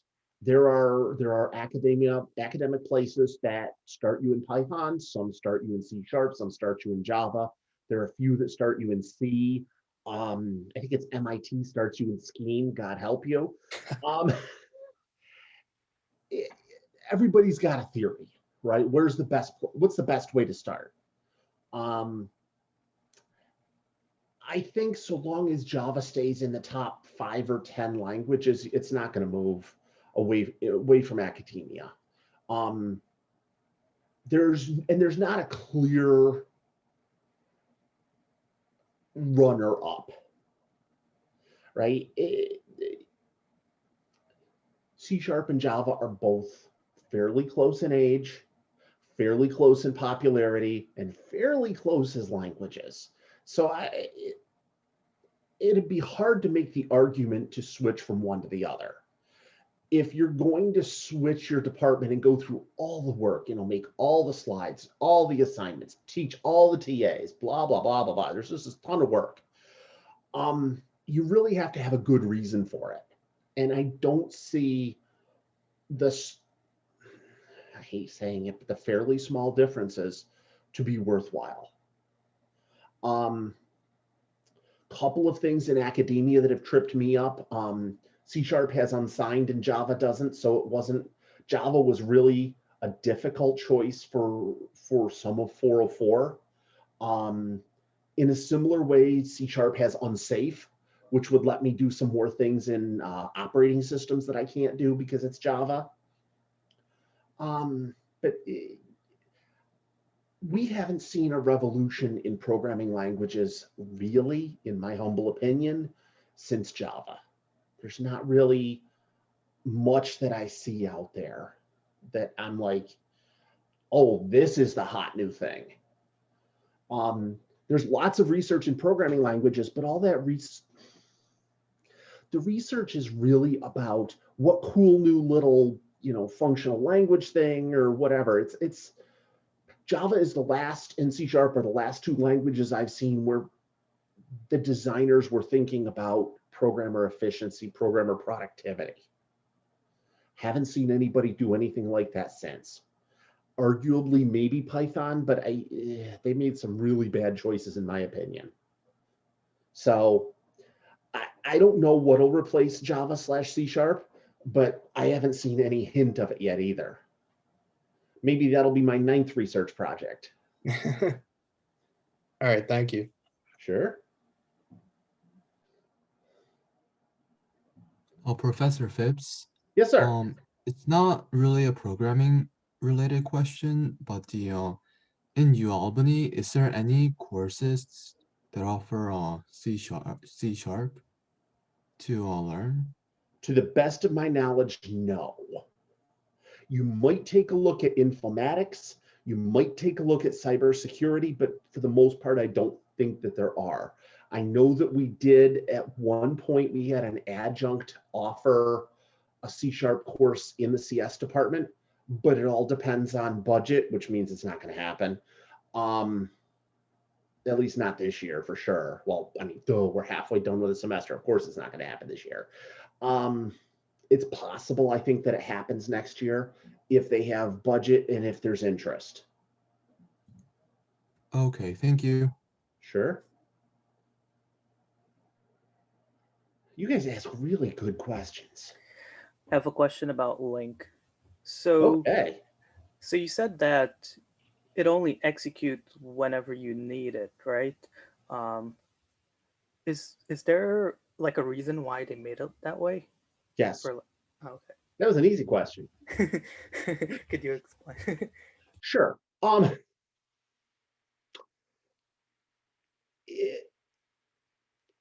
This comes from functional programming. But the idea here is I can write link that maybe would be very costly to run across an entire list or some data structure. But if I'm only looking for maybe the first of something, then I don't want to go through the whole list.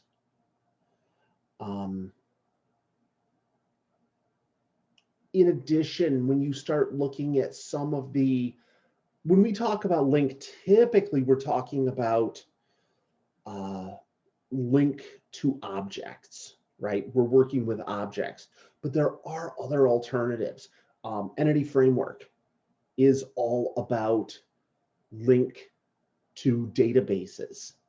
And in those cases, you absolutely don't want to go out to the database for every possible thing in your link call. Think about it this way. I've got a database of 10 million records. I can write a link query that looks like it does something with all 10 million records, but until I actually try to look at one, it doesn't really happen yet. It ends up being much more efficient. I'm watching the chat. Couple of questions have come up there. I know some people are shy. I don't have a recommended source for learning C# independently. You guys are good at Java. Just try it, would be my advice, right? It's not so different that you're really going to struggle. No, I don't have lectures on YouTube, to be honest with you. I can't bring myself over the fact that I hate the sound of my own voice to post anything. So I'll just jump in here with a question that's relevant to this. It's you don't recommend any tutorials or anything, but obviously we need good references for all of the classes and everything if we're going to be jumping into it. What, in your opinion, is the best reference source for C#? I assume it's the Microsoft C# docs that they provide. As a reference material, yes. As a way to learn, I mean, again, with you guys knowing Java, I just jump right in. And I mean, you know what, even having used the language for years, I'll still Google stuff all the time, right? There's no shame in that, not in my mind. I'll be like, oh, what the heck is the name of the class that does blah? Oh, there it is, right? Yes, of course it's, UTF-8 encoder, duh, right?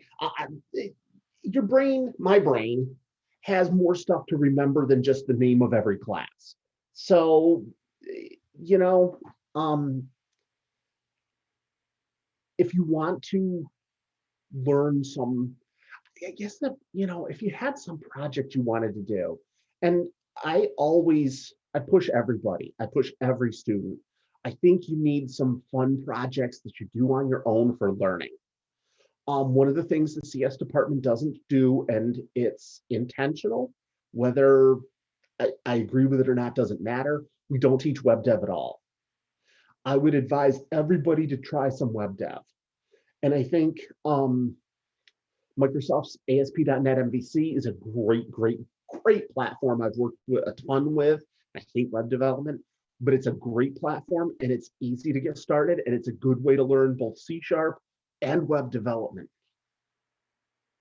So I don't have a good resource because honestly, I learned it so long ago, it just flows off my fingers and I didn't use a book back then. There are lots of books. One other thing I'll push that I think actually is a really great reference for a resource for students is Humble Bundle. You might be like, isn't that games? Yes, it is. However, Humble Bundle will every so often have programming books or something along those lines. I picked up a whole bunch of Unix reference books for like 15 bucks. I bought the full-on bundle and I've got like every O'Reilly reference book I could ever want, right? Every so often they'll have a C# one or a .NET one. Pick it up, 15 bucks. You spend more than that at Starbucks, come on. And you get, 10, 15 ebooks that maybe they're good, maybe they're not, but it's cheap, right?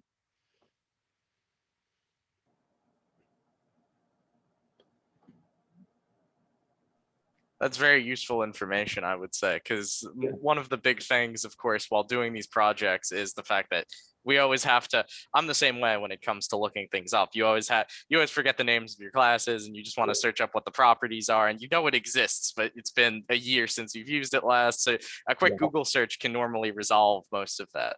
So it's, I would say definitely, and C#, at least looking at it, it looks very similar to Java. Personally, I think it looks more similar to C++. Do you have an opinion on that? I mean, at least the inheritance, you use the colon instead. You have structs and everything. I realize that they do structs very differently, with structs being direct memory access in C#, and in C++, it's structs and classes are basically the same exact thing, except with default public members.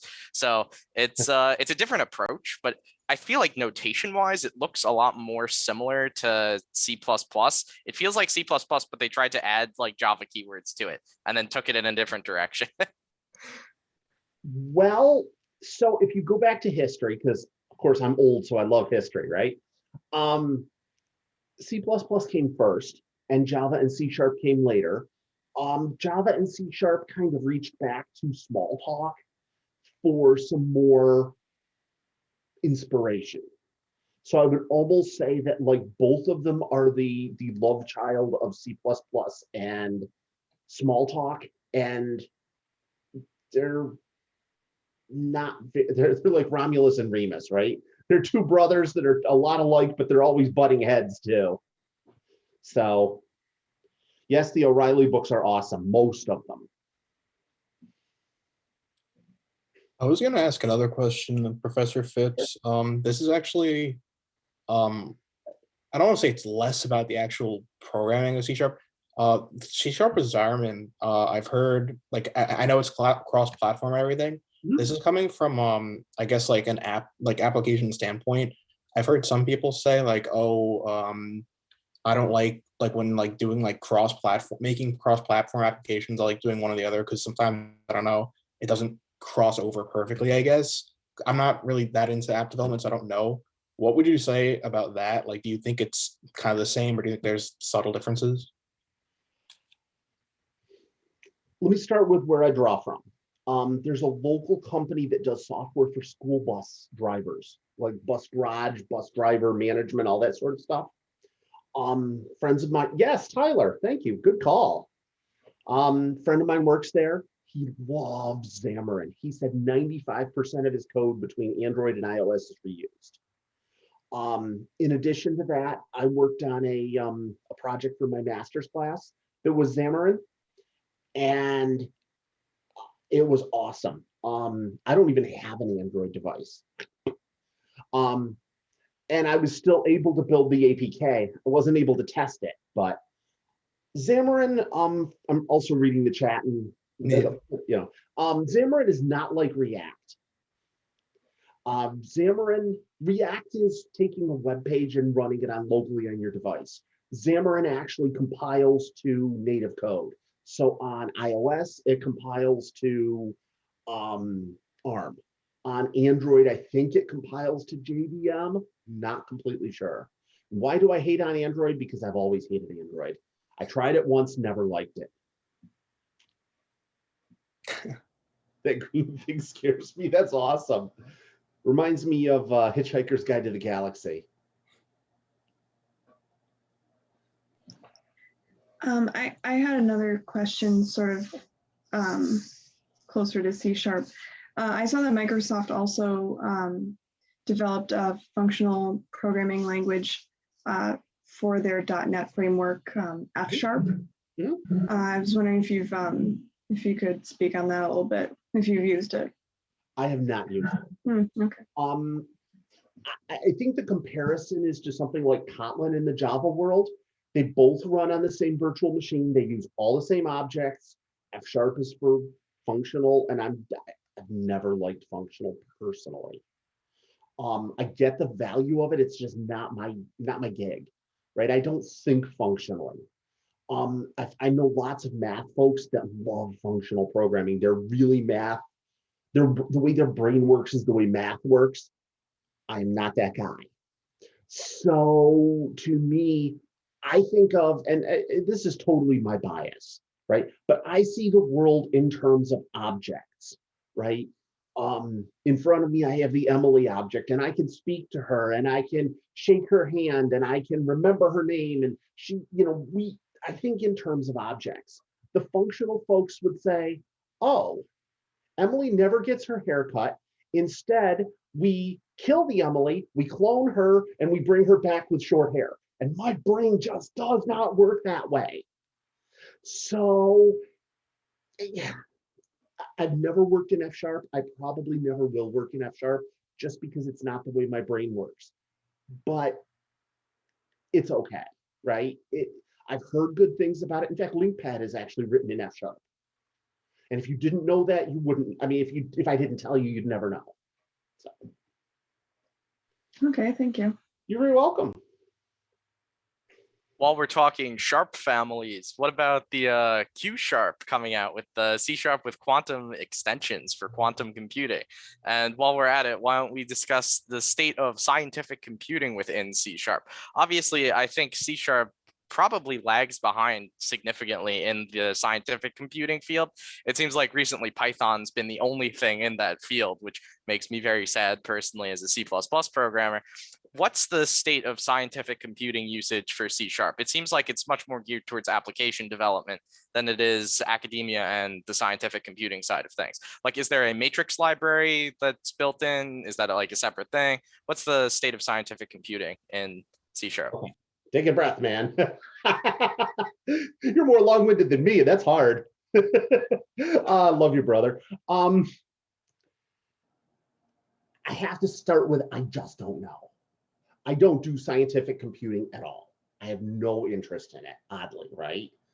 The quantum stuff I think is really interesting, but from what little I know about quantum computing, it's really very specialized, and it actually has a lot, I think, in common with the same sorts of problems you can run on a GPU, right? Cases where I want to run simultaneously all of the possible variants or all of the inputs on one equation. So that's fine. It's not my thing though. And the fact that we really don't have real software on it, or real hardware for it, whatever. So in terms of scientific computing, I have not looked. I'm sure there are matrix classes. There might even be some built in. I've never ever tried. In terms of, and you said something interesting, that the resurge or the surge of Python in scientific computing breaks your sad little C++ heart. Well, I'm going to bring you comfort, my friend, because all the Python folks are doing things like TensorFlow. And what are they doing? What is Tensor? It's all in C++.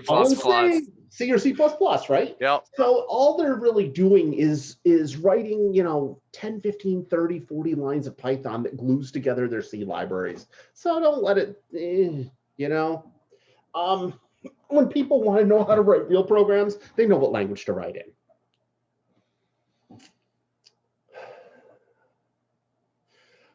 Brandon, I keep my flip phone to play Snake, so I hear you. What else can I answer for folks?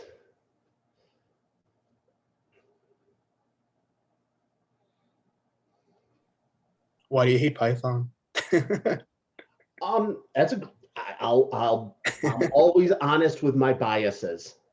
Python is dynamically typed, and that's the biggest thing I don't like about Python. I've never liked dynamically typed languages. I don't like JavaScript for the same reason. I think that the value of having your methods have types is partially documentation and partially the compiler helping you do things that are not quite as stupid.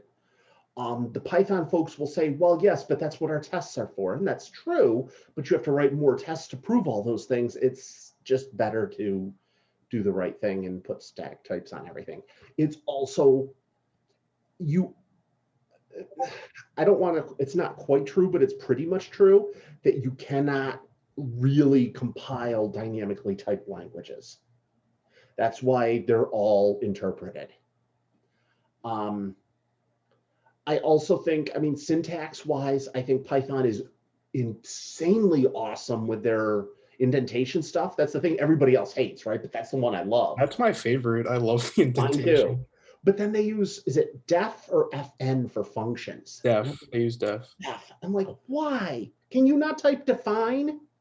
Right?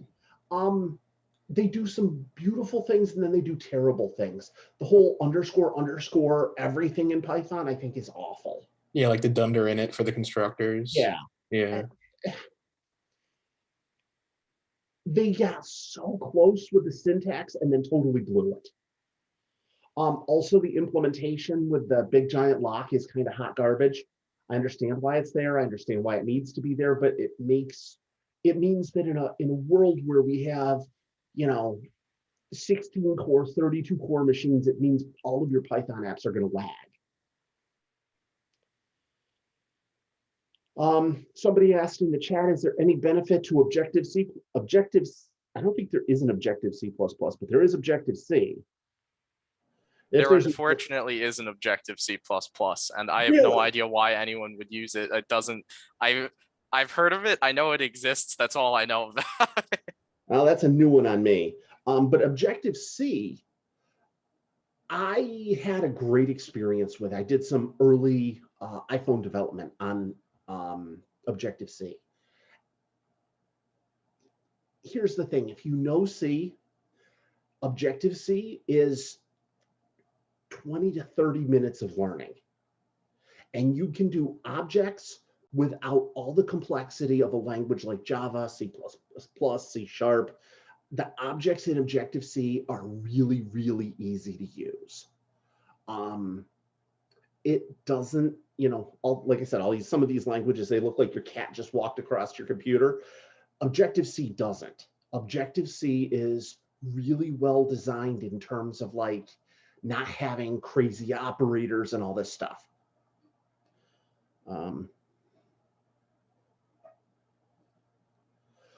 Alana has a really insightful question.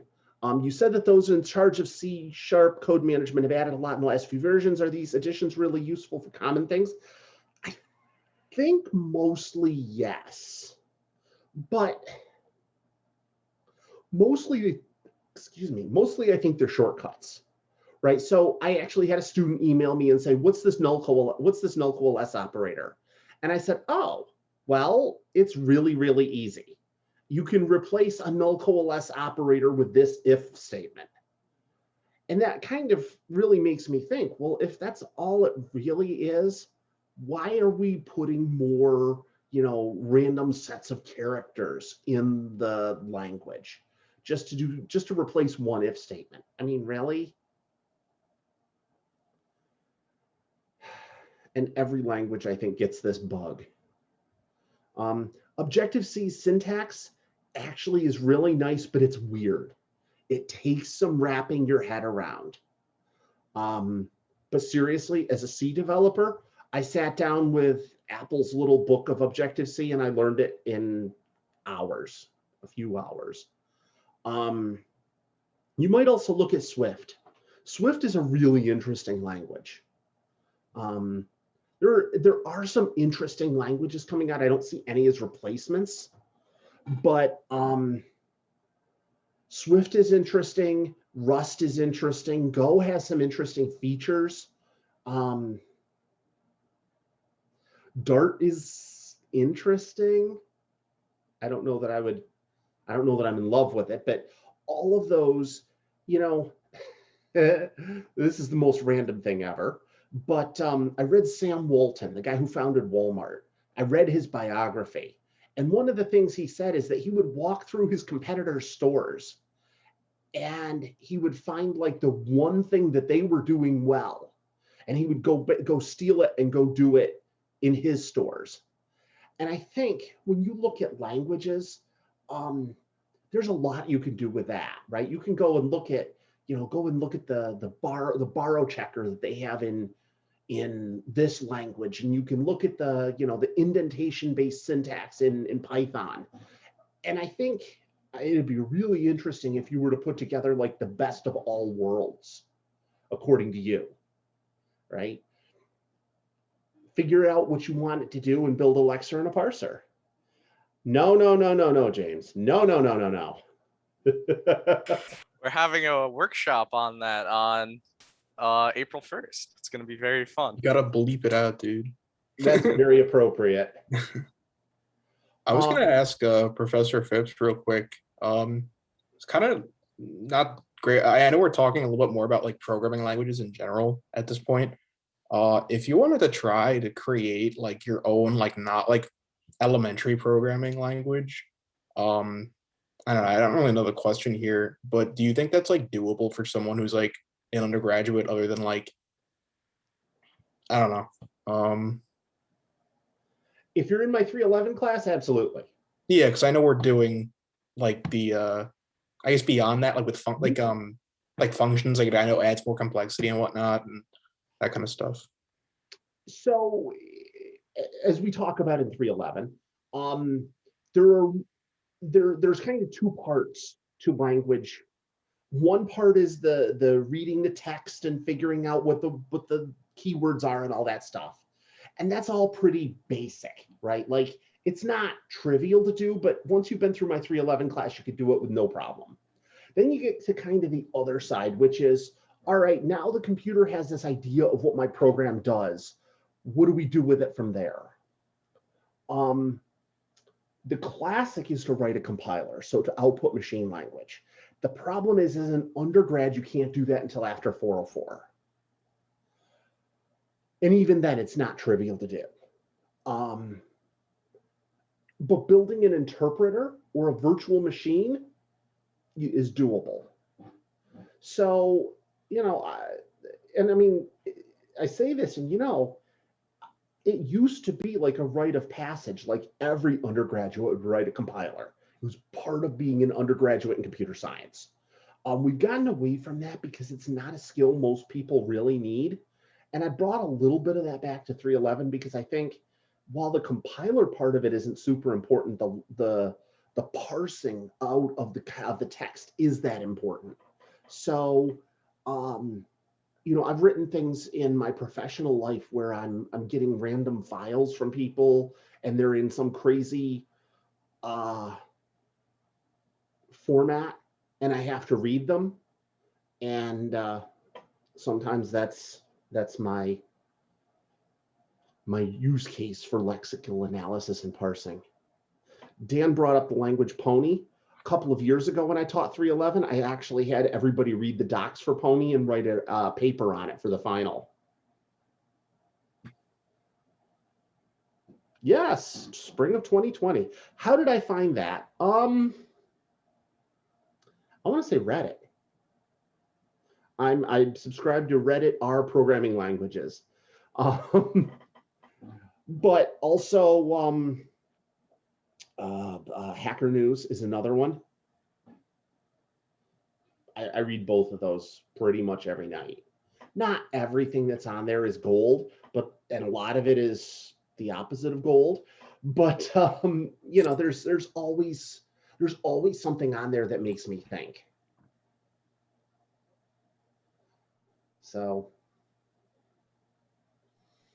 I have another C# related question, more Sure. about actual technical aspect of it. So in C++, you also have type deduction. You use the auto keyword instead of the var keyword. And that's one of the things that I find, that's one of the most compelling things about C# when I listen to things about C# is the fact that Java, you have to type out array list with the type name and everything. And it's a lot of typing and it can be very painful. Especially if your IDE doesn't autocomplete. And we can talk about IDEs later as well, because I know everyone loves discussing and arguing about what their favorite IDE is. But in C++, one of the big issues that you have is C++ allows you to do function return type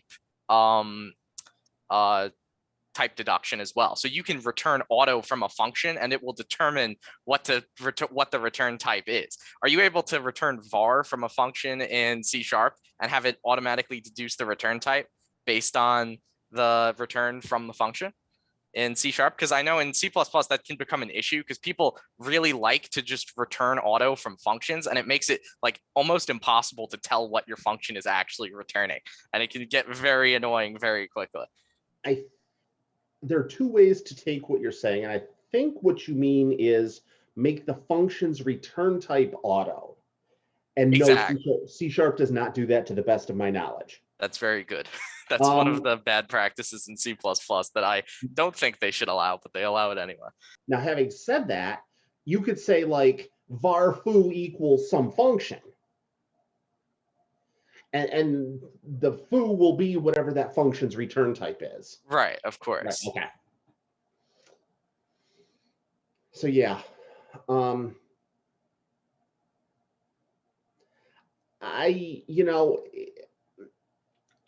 There's a hard line in programming language design between explicit and if I type this again, my fingers will fall off. And it's one of those things I debate myself on, right? At what point am I just typing things over and over just to type them over and over? Java, excuse me.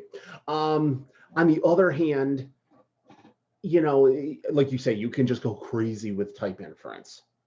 I think the C# folks made a good balance there, but I have on a very rare occasion had type inference bite me. But it's not often. In fact, it's so infrequent that the last job I was at before I started teaching professionally, I actually had it written into our coding standards that you had to use var everywhere. And at least one person quit over that. Man-child, excuse me. Had a discussion with a friend, once thinking he should start teaching C. Dan, I hear you. I probably shouldn't tell this tale out of school. However, we've had that discussion too internally. And the problem is the C strings are so awful that you'd lose even more people in 201, to be honest. It's really hard to justify C in terms of, especially when it comes to strings.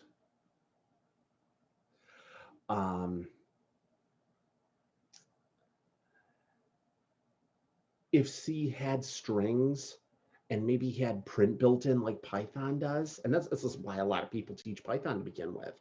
I think there's some value in that, right? With Java, you've just got to ingest like all of the object stuff before you can even get started, right? We literally teach 201 as you don't have to know what this means, but type, you know, public static void main, right? Because you just, you know, I can't even teach you how to add numbers before you can write public static void main. In Python, I got options, right? In C, I got options, but then I got to teach you pound include, and I got to teach you, you know, so much. I got to teach you pointers just so you can print out a string. That's insane. So, yeah, I think if you put a gun to my head and said, what language should we switch to by default? I would, new C#, maybe, because you can actually have code outside of main now. That's something they added, I think, in 8, maybe 9. But other than that, my answer would be Python. I know that was much longer than your question, but what else can I answer for you guys?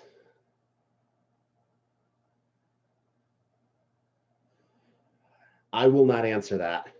Well, I will answer that, but only very indirectly. One of my former students who graduated said it, I think he said it the best: you get out of the CS program what you want, what you put effort into. I will tell you, I went to RIT for my undergraduate, and barring the changes in the years, I think that the material taught is very much the same. I think RIT works you harder.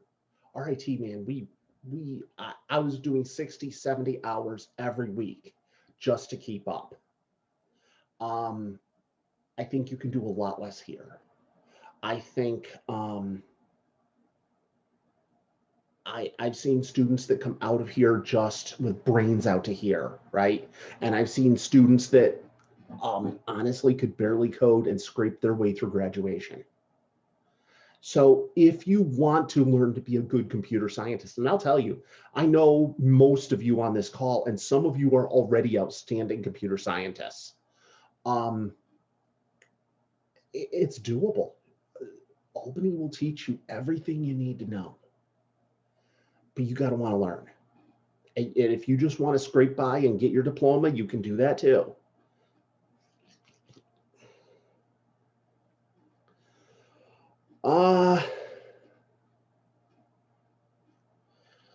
Some really good questions. What's the point of having code outside of main? Just so you don't have to have a main. I want to just sit down and write 5 lines of code and test something. That's the answer. What made me want to teach 404 and 412 in Java rather than C? Part of it was pushback from students. And not just, it's not, when I say pushback, I don't mean like whiny, right? Because you get that too, but I have to ignore that. That's my job, right? But the truth is, I had students that were smart students, that were good students, that just really struggled with writing all of the C code required for 404. And the language got in the way of the teaching that I was trying to do. And on top of that, it's really going to be hard for anybody to kind of wrap their head around this without seeing both sets of assignments side by side. But actually, the way I wrote these the Java assignments for 404, you really even get a better understanding of how the machine works on the inside than the C assignments I did originally. The C assignments were good. The Java ones are outstanding. And, not to toot my own horn. But really, students, I think, come away with a much better understanding of bits and long words and registers and all those things based on the Java than they did on the C. Now, could I go back and rewrite those same assignments to do them in C? Yes, I could. So it's 2 things, right? The language problem got out of the way, and I wrote better assignments. So 412 is a little bit of a different puppy. So for those who don't know, 412 is operating systems. And I got this problem. I came into 412 with this thing where I was saying, well, in 404, the language got in the way. Well, it turns out that half of my students in 412 are ECE students who don't know Java at all. So that's been a problem. But half of them are CS students that know Java better. So I can't win that. Java actually lets me do function pointers in a nicer way than C does with Lambda methods. Of course, C++ has that too, but C doesn't. And nobody knows C++. I'm not teaching another language, right? So I had the choice of, I could either do this in C with function pointers or Java with one of their Lambda classes. And I chose Java with the Lambda classes, but it was not a slam dunk decision. This is my first time teaching 412, and I think for my first time, it's not bad, but there are a number of changes I will make to the class before I teach it again. Personally, as someone in the 412 class, the second I saw the way that you use exceptions essentially to act as the interrupts, that is, it's definitely hacky, but it's kind of a genius way of doing it. So with the constraints that we're in Java, doing the exceptions. Blackboard, give him an A. Okay, you got it. Fine, whatever. It's very confusing, but like just looking at the code, it's like, what is going on? But once you understand how it works, it's very interesting. I think probably, at least with the current language that we're using, it's the best way of possibly doing it, I would say, because of course C would be a lot better because with function pointers, and you could just do go-tos as well. In that case, there could be some. I don't think go-to would really help me because I'd have to be able to pass a label around, and I couldn't do that. You could use a global. For a label. Oh yeah, so it would have to be function pointers. So go-tos wouldn't actually help there. Yeah. So and it ends up being almost exactly the same code. Right. This is what I wrestled with all of this. I was sweating bullets like this, thinking my way through all of it. Brandon asks, is it generally bad to use go-to? Yeah. But the reason that it is because that it's low level. So you're jumping unconditionally from where I am to where I'm going.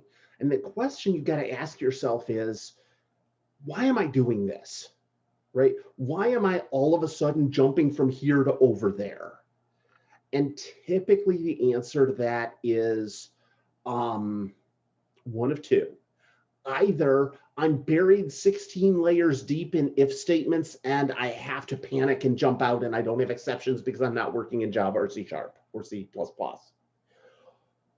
The other reason is because I really badly wrote my code and I should have refactored it. I tell the story every so often. I was working on a Fortran project, and the first line is like, go to somewhere that's like 600 pages into this Fortran code. And I'm like, And they said, yeah, we don't do much with this program because nobody understands it. So go to typically is, we call it a code smell, right? It's like you open the refrigerator, you're like, doesn't mean I got to throw everything out, but I got to do some investigating and some cleanup in here. What else can I answer? Can you tell us the famous story about the interview from the person with UAlbany who didn't know recursion? I know that's a famous story you like to tell to everyone at the beginning of your classes. And for those of us who haven't heard it, we like to reference that as a joke in a lot of our workshops because it's kind of just become so synonymous. And most people who take your classes know the story. There's really not too much more of it than that. We were interviewing for a mid-level C# developer. Not even entry level, just mid-level? Like 2 to 4 years of experience. Oh, yikes. And well, the dude did, in fairness, the dude did come in straight out of college. I knew that, right? His resume was clear, but you know, I welcomed him, got him a bottle of water, whatever, right? And I said, okay, so let's just start with an easy technical question. You know, what can you tell me about recursion?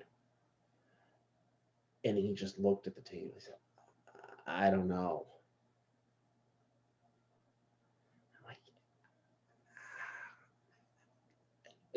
You know, are you sure? Think about it. You know, take a minute, take a deep breath, whatever. He's like, sorry, I got nothing. Like, okay, well, thank you for your time. Thank you for coming in. Have a good day. And I escorted him out. How did he get through SUNY Albany? He cheated all the way through. Had to be. had to be. And it's not even that recursion is something we did a lot at that job, but if you don't know that, you don't know much. You know, I don't know where he is either. I don't even honestly remember the dude's name.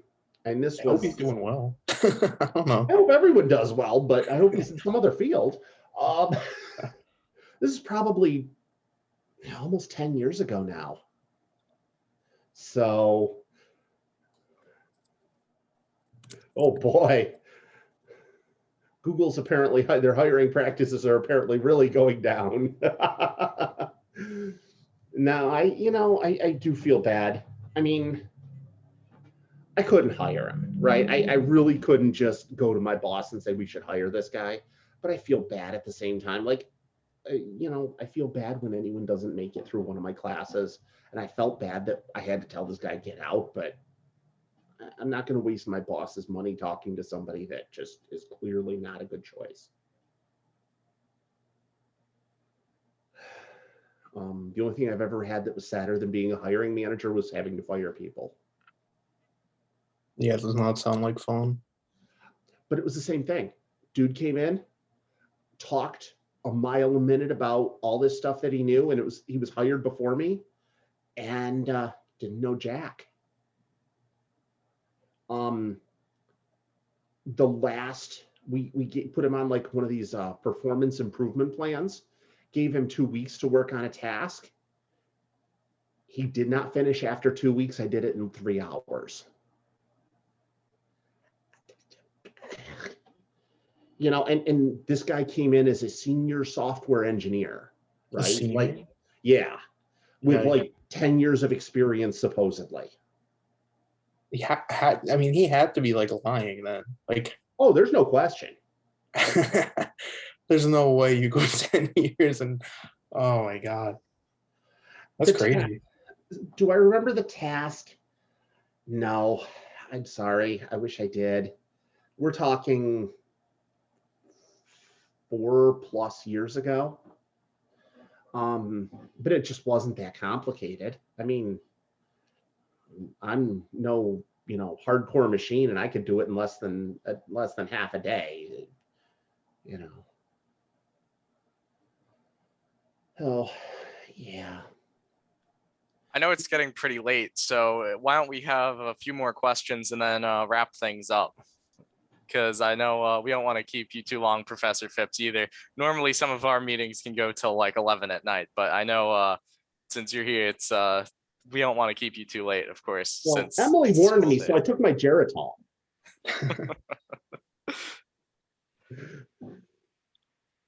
Go ahead. Anybody else? Trying to think of some more stuff. It's okay. It's not like I'm going to evaporate when the call ends. What do you think about so I know you really like Visual Studio Code. Personally, I have a vendetta against no, my bad, Visual Studio, not Visual Studio Code. I personally, any IDE that's like, I know you call it a pig in your video, and that's the primary reason that I don't like it. I really like my lightweight text editors. I think that anything that has any IDE that has like a big loading time, I feel like your tech, most of the, like, of course, nowadays modern IDEs have so much stuff behind them with like especially IntelliSense was a huge revolution. I think that was like, that just blew everything out of the water, like with all of the autocode completion with types and everything there, and just being able to hover functions for documentation. All of that takes some time to set up, of course. But personally, I've been using VS Code recently. I'm not really a fan of it. I much preferred Notepad++, even without IntelliSense. I like the fact that it just started up like instantly, and it was very lightweight, and I could just I would write a script to compile it. I didn't have to have all of these. I know VS Code and VS both have their files where you'll like specify how you want it to compile and everything, especially if it's a project. I know you can also do CMake projects and everything in Visual Studio as well, but their primary compilation system just seems very bloated, especially if you just want to write a small program.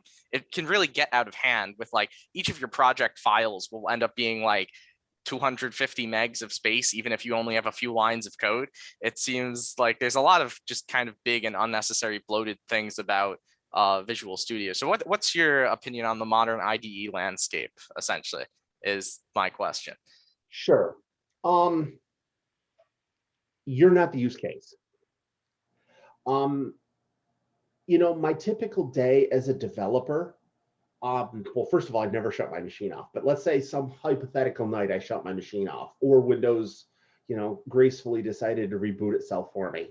I would come in first thing in the morning, I would start Visual Studio and I would run it all day long and I'd never shut it down. So the start time was so insignificant to me compared to anything else. Secondary with that, if you work at a place that's not insanely stupidly cheap, you're going to have a hot machine, right? If I were starting a company today, every developer would get either laptops or desktops. I prefer desktops because I can get much better, right? So everybody would have at least a 16 core with at least 32 gig of memory and a terabyte of M2 NVMe hard drive or storage. So basically like wicked super fast machines, because I'm paying you $100 grand a year plus a $2,000 machine is nothing, right? So when we talk about IDE bloat, the question I really have to ask is, I have to weigh it like a business decision. Oh, I'm gonna spit just saying that. But you really have to you do have to weigh it as a business decision. You as a college student don't, but in an industry, I'm gonna weigh that and I'm gonna say, if IntelliSense saves this guy 5 minutes a day, and it takes 1 minute for his computer to boot up or for Visual Studio to boot up, that's a huge win, right? I saved 4 minutes. And it's not 5 minutes usually, it's 10 or 15 or 20 through the course of a day. So I can't believe I'm saying this, but man, I wish the IDEs were more bloated. I wish they did even more for us, right? Because the more they do, the more productive I am. And the more productive I am, the cost of overcoming the bloat with hardware is nothing. So do you think it's a good idea now as college students, especially for those of us who are planning on going into industry, to start familiarizing ourselves with the current IDE landscape and like the real IDEs that you would be using at corporations? Because I know a lot of people still love using VS Code, but most corporations are buying people like real IDE subscriptions and everything. So do you think it would be valuable to start programming in the real IDEs that the industry would be using and getting used to those debugging tools now rather than learning them later on? There is a nearly infinite number of things that I can tell you to go learn. But yeah, I think IDEs would be high on that list unless you've absolutely positively decided you want to be Joe Web developer, because then there's really not a great IDE choice. Debuggers are a very helpful tool. A lot of the things the IDE does is very helpful. And in spite of what some people will say, it's not that the machine is doing the coding for you. It's mostly just filling in text for you. I started typing I typed ST and it filled in starts with. Okay, thanks, right? Random question. What would you be doing if not teaching? What other field interests you in development? That answer changes depending on the day. Right now, I've been thinking very hard about getting a PhD. I've got some research ideas that I really want to pursue. And it's actually thanks to you guys, right? Because I'll be standing there in class and I'll say something and I'll be like, I wonder what would happen if it didn't work that way, right? So I've got a OneNote notebook just full of research ideas. And getting a PhD seems like a really good way to do that. What field interests me in development? I'll tell you what doesn't interest me, and that's working at generic industry. Like I've worked at insurance companies and I've worked at companies that have to do with cars. And I'm bored with stock development. I have a friend that runs a consulting company. I could be working there tomorrow. I have no interest.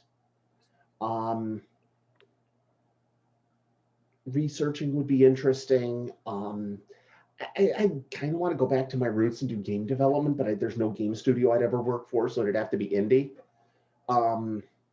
That'd be fun. Maybe I'd hate it, but maybe I wouldn't. Yeah, I don't know. You know what? That's what got me into computer science, right? I was a little kid and we got our first computer and I wanted to play games and there weren't any. Not we didn't have any, there weren't any. They hadn't been written yet. And so I wanted to do game dev. So I taught myself assembly, I taught myself C, I taught myself banging on the hardware. I taught myself all of this stuff because there was no internet, there was no place to learn it, and I taught myself. That's why it rolls off my tongue, because I've been doing it since long before you guys were born, and I did it out of passion. Thoughts on blockchain? Well, I will start with, I am maybe the least qualified person to talk about cryptography. I did get an A in crypto from Professor Atre when I got my master's. However, I'm not really a crypto geek. However, let's put that aside for a second. So far, in my opinion, it's been a technology in search of a problem. You know, and yeah, I understand people have made a ton of money in Bitcoin. People also made a ton of money in pets.com, which was basically like a sock puppet, right? It's not about them making money. When we want to talk about it in terms of technology, the question is, what problem does it solve that nothing else can solve? And I haven't yet seen a lot of good answers to that. I'd like to. I think it's a neat idea. I read the original blockchain paper and I was like, wow, this is really cool. And then I said, I'm going to use that too. And I stopped. There was nowhere to go, right? There's nothing you can use it for that I think is useful. And I want that to not be the case. You know, I've had students that came to me and they were all excited about blockchain. And I'm like, so tell me why we should use this and what we should use it for. And they're like, oh, well, look at Bitcoin, blah, blah, blah, blah, blah. And I'm like, if I want anonymous, I use cash. If I want convenient, I use a credit card. Okay, so I can't get convenient and anonymous? Okay. That's still not terribly compelling, right? I can put a website in front of it. So think about PayPal, right? PayPal is a website in front of your credit card. I don't need blockchain. I don't need crazy crypto to make my anonymous purchases anonymous. It's just not that big of a deal. Peer-to-peer without a central authority. Absolutely. But that's absolutely, you understand that. But the problem is that the central authorities we have work really well. MasterCard, Visa, look at what is the uptime on credit cards. Like, have you ever gone somewhere and credit cards just didn't work? And not for that one place, because that would be the same with a blockchain. But I mean, credit cards, like the whole Visa network was down. It doesn't happen. Why? Because it just works. So the cost of that central authority is really low. And it just works. Is that my Discord popping or somebody else's? That was mine. I just noticed I was unmuted, so I just muted myself. It's fine. I have a Discord too. Probably not as exciting as yours, but you know, I don't.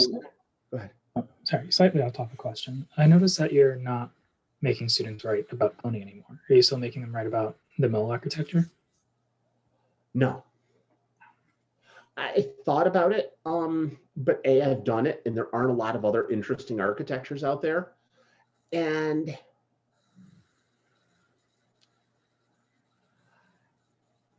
in the times of COVID, I'm really trying to back off a little bit and not give as many assignments. I'm trying to give everybody something of a break without watering the course down. And having people watch extra videos on extra architectures and then write papers is the first thing I'm going to cut out of my class. Any advice for someone who wants to go into game dev? Don't.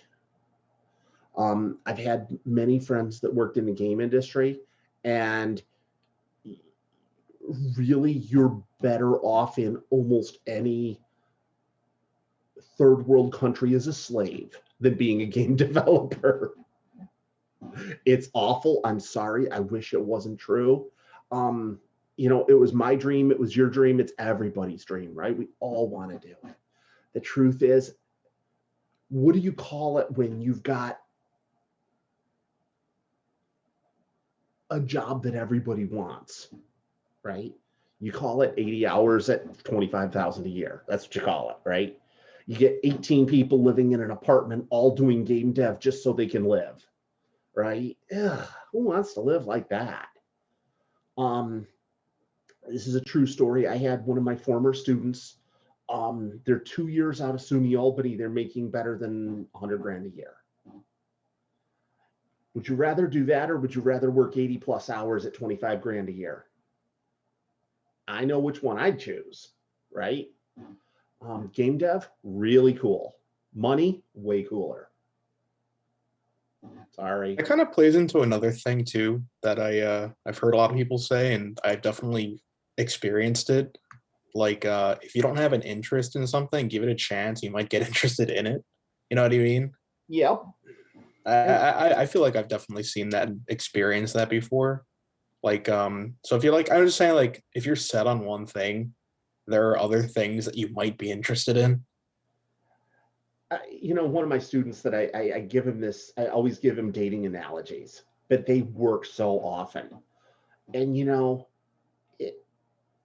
there's that one person that you're like, oh, if I could only get a date with that person. But you know what?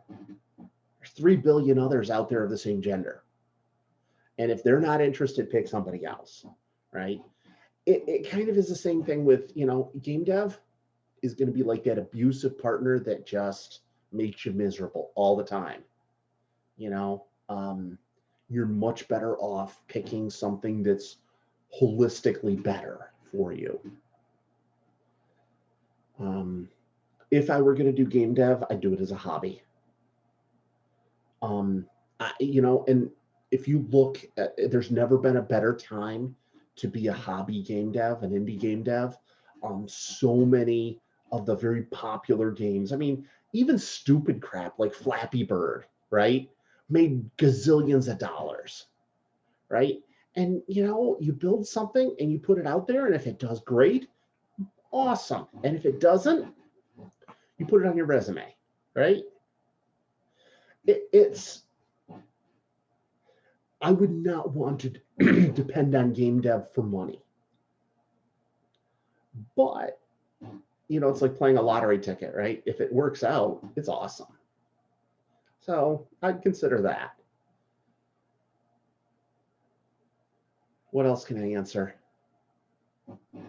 Well, since we're asking general questions, I know I've had this discussion with you probably about a year ago now about your take on the entire artificial intelligence community as well. I know you personally don't see the value, at least about a year ago when we had this discussion. You said that the artificial intelligence at the moment is going through like a big peak in popularity, and it's probably not something in the long run that's going to be. It's, of course, artificial intelligence goes through cycles. And personally, I actually just got into 3 PhD programs for artificial intelligence. You actually wrote me one of my letters of recommendation. So thank you for that.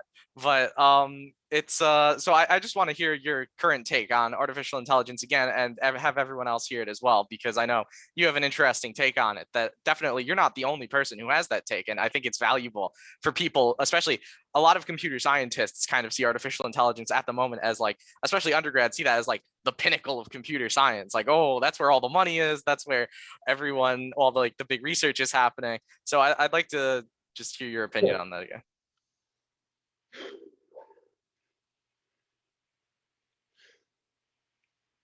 So for those who haven't done any of it,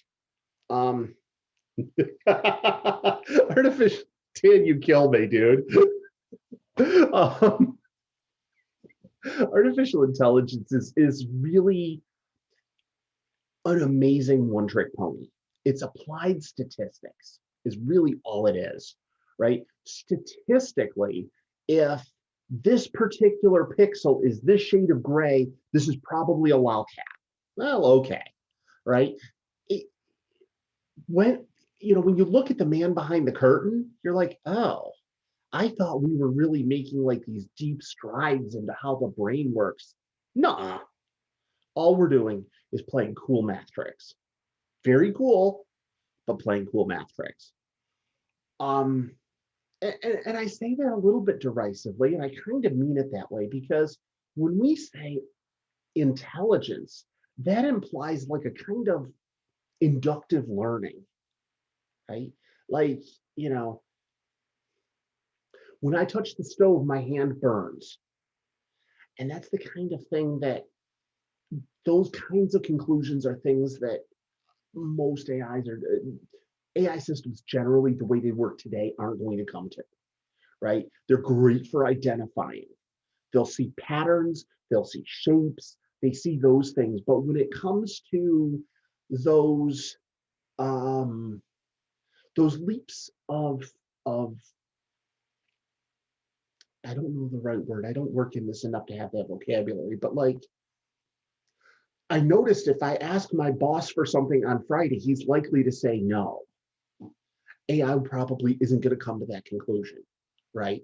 It doesn't work that way. It's not like we have low-level general artificial intelligence. What we have instead is really advanced pattern recognition, which is a great tool. And for things like speech recognition, text-to-speech, of course, all the visual stuff, right? The self-driving cars and all that stuff, it's wonderful. But when it comes to, I think we're coming to the end of what we figured out how to apply that to. And the problem is the folks that are supplying this fire hose money are looking for big new things, right? You wowed me last time. I sprayed you with a fire hose of money. What have you got for me today? And the answer is not much different.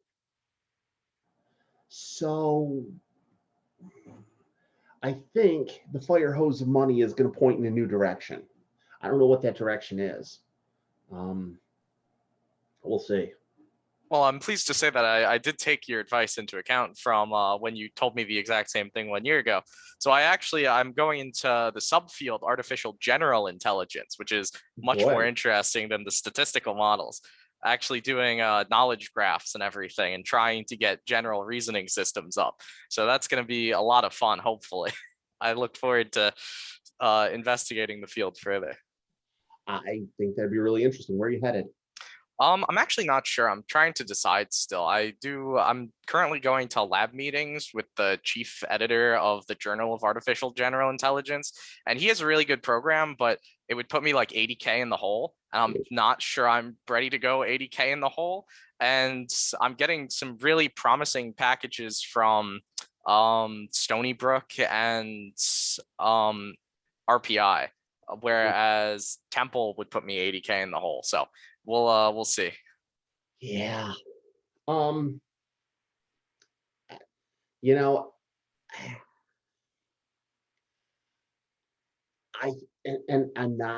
not trying to play SUNY cheerleader, but I think honestly, the difference especially at the undergrad level, the difference between those schools is not as big as they'd like you to think.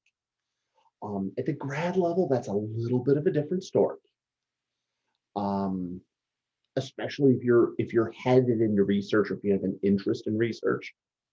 You know, we have some folks that they just say, I'm not ready to go out in the real world yet. I'm going to get my master's. Well, okay, anywhere you do that, that's fine. But you know, if you've got, I want to do this, right? There are places that are better than others. And if you're serious about this, I wouldn't let the money worry me. The money is a year's salary. On the other hand, you know, if you're not sure you're not sure that research in academia is a route you want to pursue, 80 grand for nothing isn't all that big of a win. So, but RPI is a great school. Stony Brook is a great school. You can't really go wrong. So, what else can I answer? Thank you for all of the advice. Sorry for cutting off, Matt. Yeah, sorry.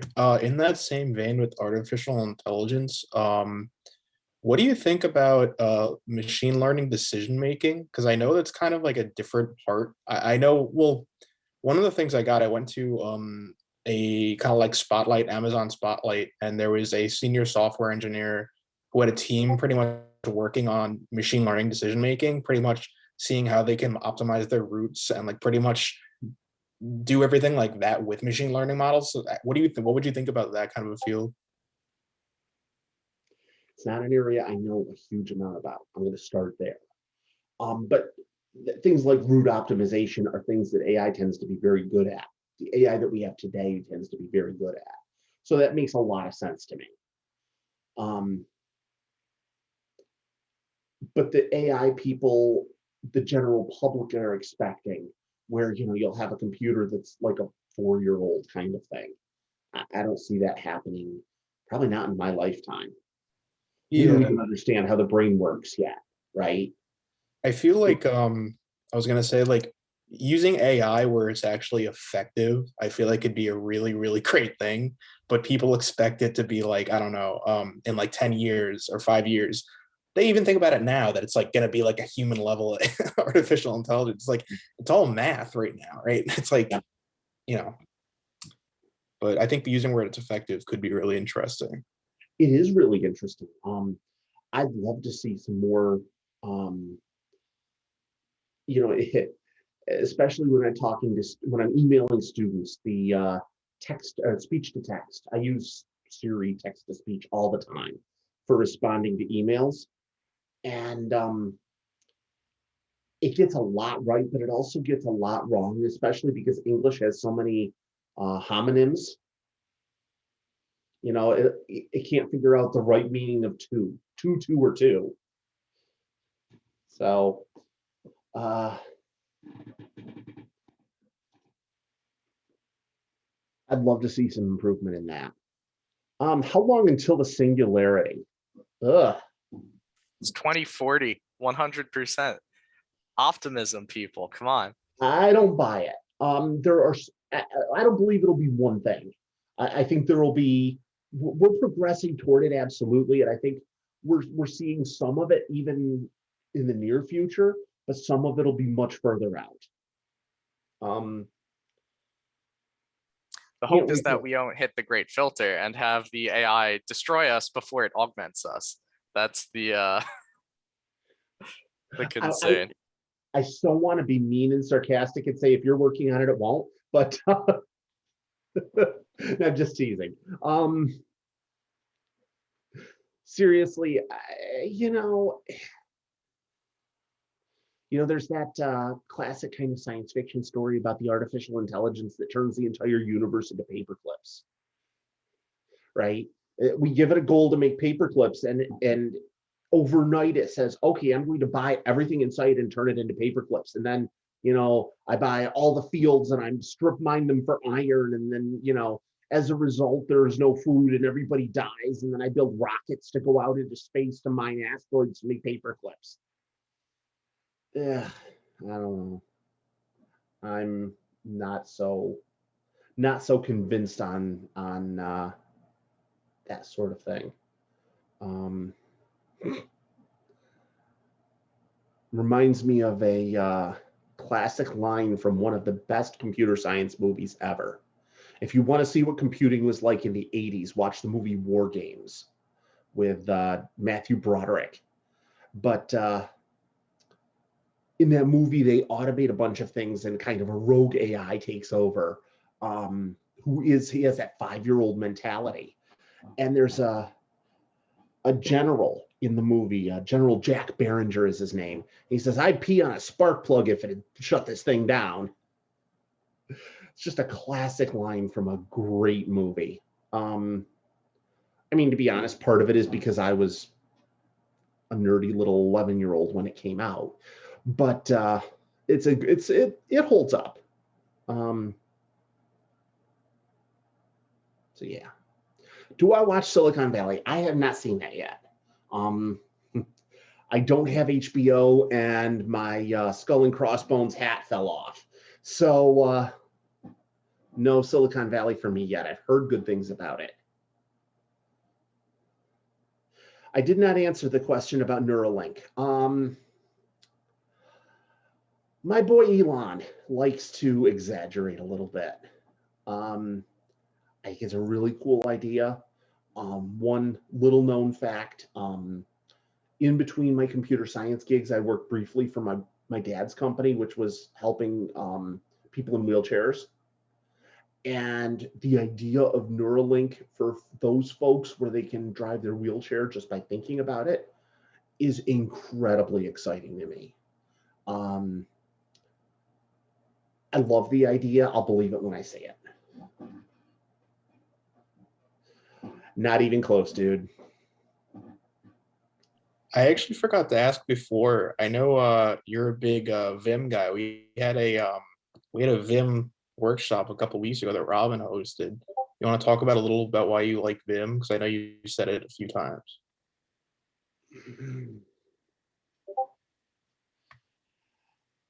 Vim.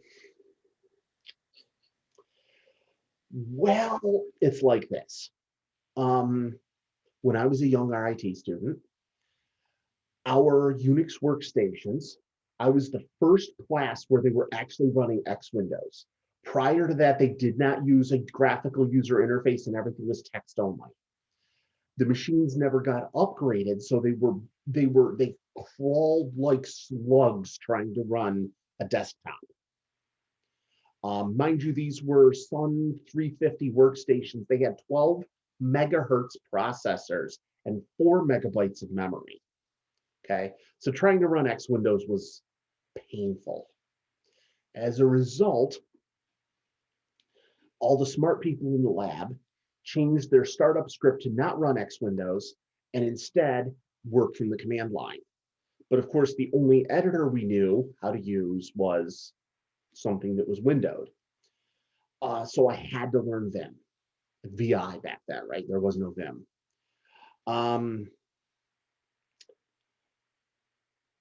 Vim is incredibly painful to learn, I think, right?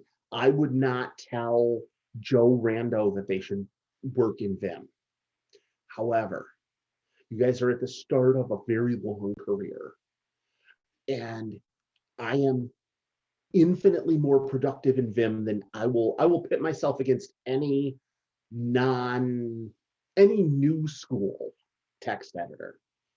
You know, my Vim skills versus your, Notepad++ or Sublime Text or one of those things.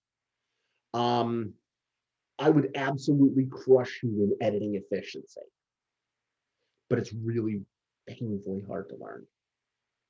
But it's worth it. But in terms of skills you need to learn, I would say that's fairly low down the list compared to, web dev, GitHub, maybe a couple more programming languages. For those who it isn't required for, databases, all that stuff is much more critical than getting an editor right? I've only had one job that Vim got me. So everything else has been other things. One of the Munch with the Majors, you said you gave a TED Talk to Google. It wasn't a TED Talk, but it was a talk. It's a Google Tech Talk. It's on YouTube if you want to look it up. You get to see me with a buzz cut.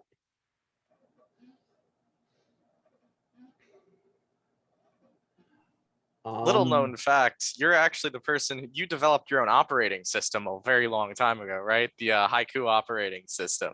Well, to say I developed it, let's say I led the team. I actually didn't end up writing much of the code. It turned out that leading the team was the thing that they needed me to do, and I had an incredibly good team of mostly German developers who just absolutely blew it out of the water. Haiku is actually very impressive. You can download it and use it now. It kind of has the same problem as most open source operating systems. Not enough drivers, not enough apps. It's true in Linux, come on. I see we got a link up, great, thanks. But that's the story. The story is this. I was working on a project. It was actually a programming language project, and I was writing it for an operating system called BOS, and they announced that they were ceasing operation. I'm like, well, I put all this effort into this language. I don't want to abandon it. I don't really want to port it to Windows because this is back in, Windows XP hadn't even come out yet, right?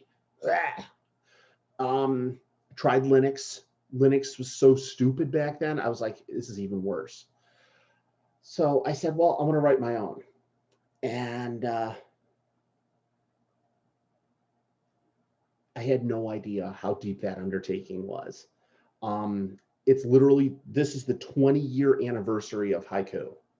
Started it in 2001, August 10th, I think, will be the 20-year anniversary.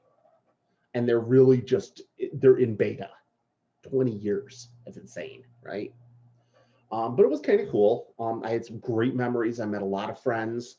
The logo was actually designed by a guy who does logos for AAA sports teams. So he's a professional graphic designer. It's got some neat things. So, my three kind of programming languages, operating systems, and computer architecture are my three areas of interest. So it made a lot of sense. But the tech talk was really cool because it was done in 2006-ish. The people in the audience were the engineers who worked on BOS, which was the operating system we cloned. And the guy who introduces me was actually the CEO of the company. So it was very cool. Alana, no, absolutely not. I think it would be very trivial. Building on that question, what do you think about the learning curve in terms of jumping between languages? Personally, I think that like C++ is the best language to do first because it's the hardest one. So once you learn C++, you can jump to everything else and it's trivial. I think jumping paradigms is hard. So you go from nothing to Java, and that's a hard climb, right? And you go from there to C, which is, you're ditching all the object stuff and you're going a little bit more primitive and you're getting a little closer to the hardware, and that's a jump, right? And then I think kind of the third jump, going to functional like we do in 3.11, is a big jump. After that, though, I think none of them are hard.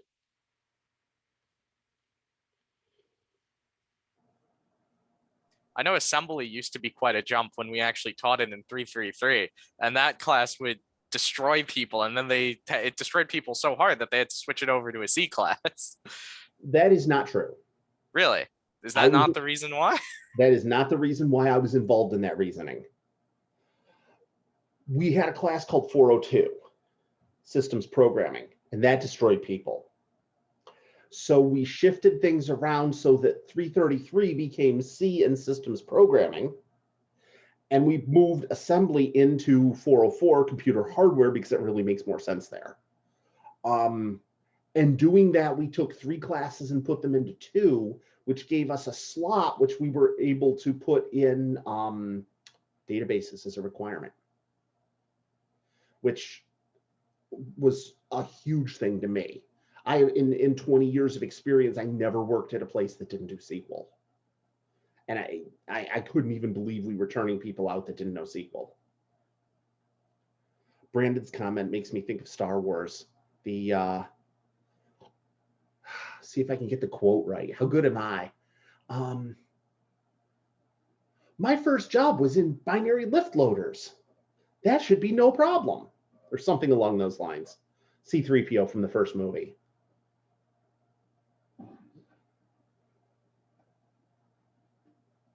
No, the first movie, not the fourth crap movie. That was badly acted fan fiction. I opened a 333 class a year, maybe a year and a half ago by saying there were only 3 Star Wars movies. Actually, there were 2 Star Wars movies, and I will give you partial credit for a third.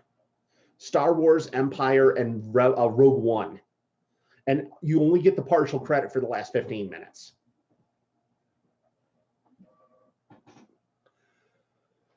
That was a fun class. Although I had a 311 class where we talked about toad licking, so that was a whole nother. The first class I ever had where I thought they might throw me out. Any other questions? We're approaching 11 and the Geritol's wearing off.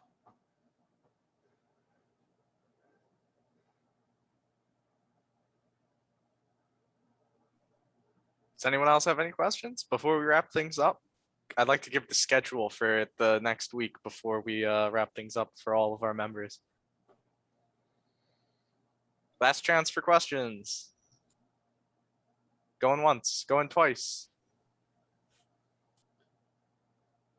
Yes, speak now, forever hold your peace. I prefer carrots. All right, I think that's everything then. Thank you so much for coming, Professor. It's been a great honor having you. I know you're always a great person to come and have talk. My first experience having, I went to a base 64 meeting where you gave a presentation on C#. And that was actually what gave me the idea to ask for this, because I know you're one of the greatest advocates for C# at this school, and C# is a very interesting language. And I think that everyone should be able to experience it.